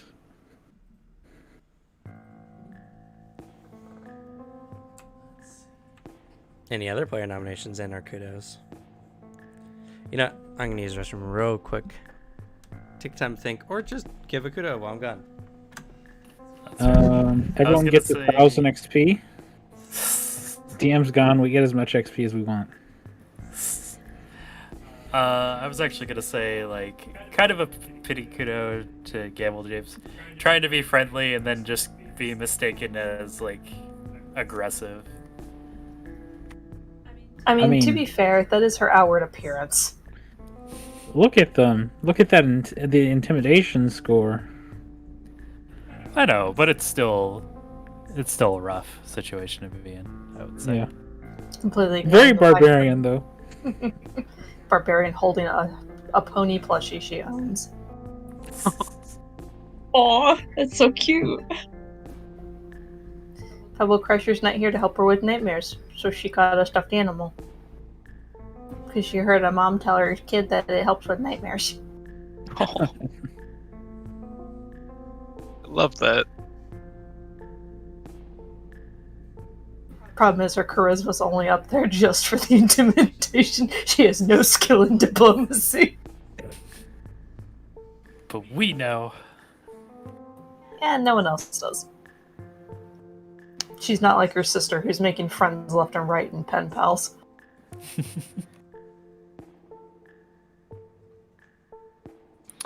Let's see.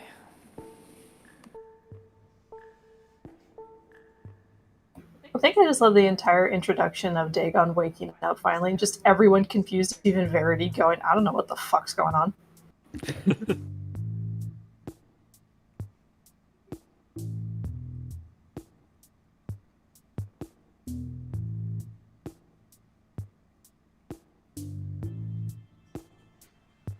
Well, last time he woke up, he, was probably immediately subdued again. Fair. Yeah.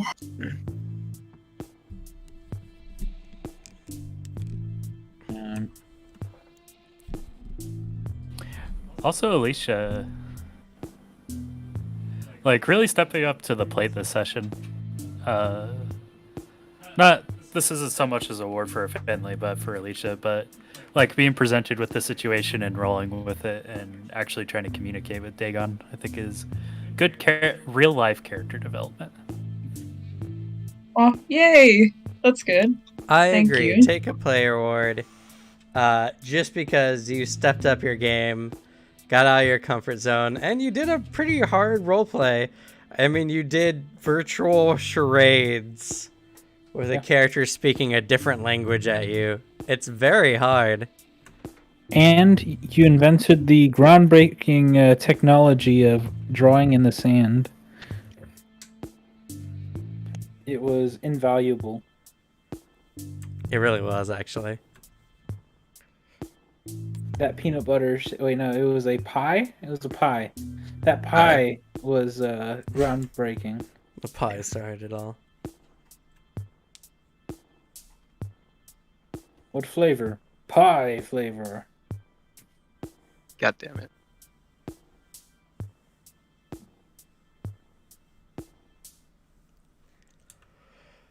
Any other player nominations or kudos or anything I missed while I was gone?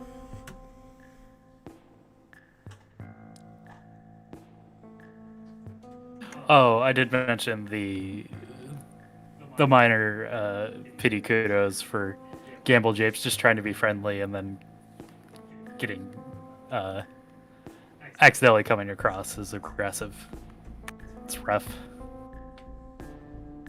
Yeah, it can be hard. To be fair, Dagon's experience up until this point was if he did anything too untoward, he got stabbed to death. Oh True. god. Not counting any other trauma he carries from everything else. I've missed so much. What the fuck? Box that all No, the other trauma is related to other games. I know, I'm just referring to that. We're being, drifting through the universe for who knows how long. Yeah, that's a terrible experience.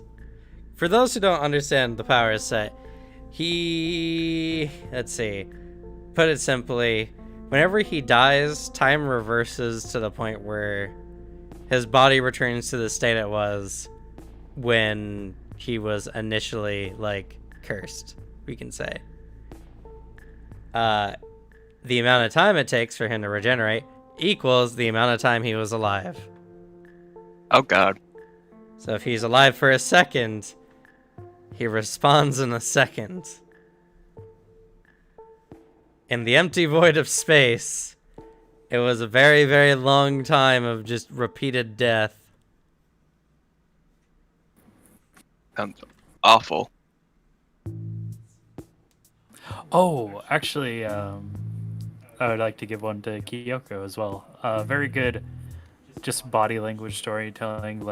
Definitely in the heat of the moment, wanting to kill all the slavers, and then just kind of a sadness that came over him when everything had finally finished. I actually liked that bit of storytelling.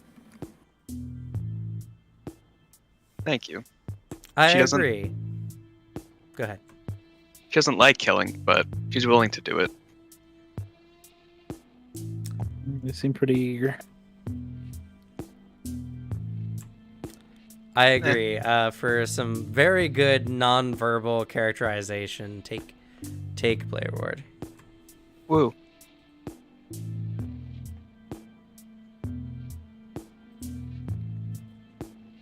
Oh yeah, only because of the utility award you had handed out earlier. I wanted to point out, because it never came up for the utility stuff, I did have the organ sight spell. Oh yeah, that too. Yeah, that was also very good. Just had a lot of good bag of tricks this time, Gamble James.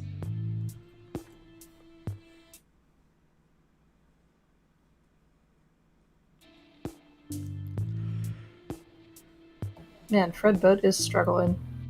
A little bit. It's okay, we're almost done. But, yeah. How'd you all enjoy a much more social session than you've had in a while? Honestly, it was fun. Yeah, a lot of fun. Due to the nature of it, though, me and Priden didn't get too much on that the latter end of our game. That's fine. We hogged the spotlight at the beginning, and everybody else finished out strong. Yeah, I did try to keep it even-ish, because you and Prayden talked for about 20 minutes earlier. Yeah, but charading with Dagon went on for about Well, 2.5 it's because it hours. was split up between two different people, though. Because Kyoko and Finley ended up doing it for a decent amount of time. If anyone, Gamble Apes kind of got fucked over for the session. Didn't really Yeah, get they any didn't even get a time. long one. Aw. Very true. That's okay. I'm sure Gamble Apes will We should have have her time. sent them with Kyoku. They could have done the charades together. That would have been Yes. chaotic. It's okay. Gamble Tape's kind of stood out a bit more in the last one, so it's fair that this one she's a bit more back for everyone else to get more time. Honestly, it was just purely going by who was going on shift next for watch time. Which is what was why I was planning this way, because you two had a nice long conversation at first. I'm like, okay, I'm gonna give some other people a chance. So I knew neither of you would hop on for watch. I try to keep it like manageable amount of time, but it can feel like it takes longer, especially when you're watching someone else try to figure out a puzzle, language puzzle. I found it fun. Yeah. At least me not having the spell allowed for this to happen. It's true. True.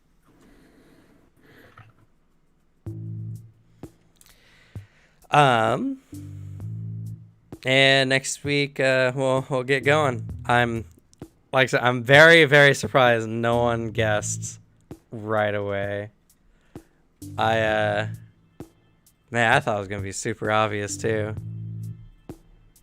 I think the thing that got me is you had mentioned LED screen when Verity gave the original description of what we were looking for, and me not knowing the android class assumed that androids could sometimes have just a flat face. They can.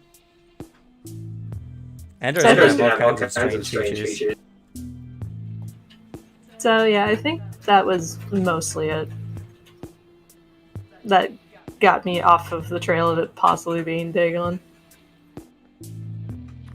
You just didn't land in with the group randomly, I suppose. We didn't dig him out from a pile of mud or sand. Yeah. Or you got blown in by a breeze. What? Found him tied up in a tree. There's a lot. Or falling from the sky. We'll talk about it later.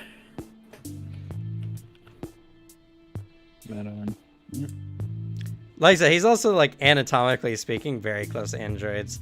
Because Dagon also canonically has nanites as well. So it was a very good ruse that only if you were suspicious of it would have been figured out. I just figured I would have garnered that suspicion sooner. But if anything, that just means I did a good job. So with that, we're going to go ahead and end this session today. Thank you all so much for watching. And oh yes, gotta read this line from Jess. Dagon about to reveal his secret identity as the Duolingo bird and beat people up for skipping their Spanish lessons. Thank It's a you. great comment. I'll make sure to do it every day now. Thank you all so much for watching. If you have not done so already, please like and or subscribe to see more amazing content like this. As well,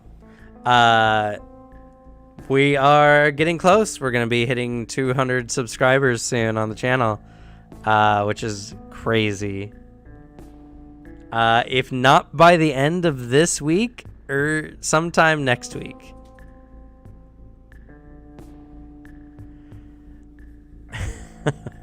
And also be on the lookout on Thursday. We're going to be talking at Table Talk, 6 p.m. Pacific Standard Time. We're going to be doing some, out of level character progression and talking about how your character can get skills and abilities outside of their standard level ups, and talking about that kind of stuff in games. As well as be on the lookout on Saturday morning, 8 a.m. Pacific Standard Time, where the Alchemist video will be released for why this class is awesome. And I think I have a really good idea for what my next video series is once I'm done with this. But we still got a couple more months of why this class is awesome, so no need to rush. But with that, I'm going to thank my players so much for being here and role-playing with me here today. And let's go ahead and say goodnight, everyone. Good night. Good night. Nighty night. Good night. Good night.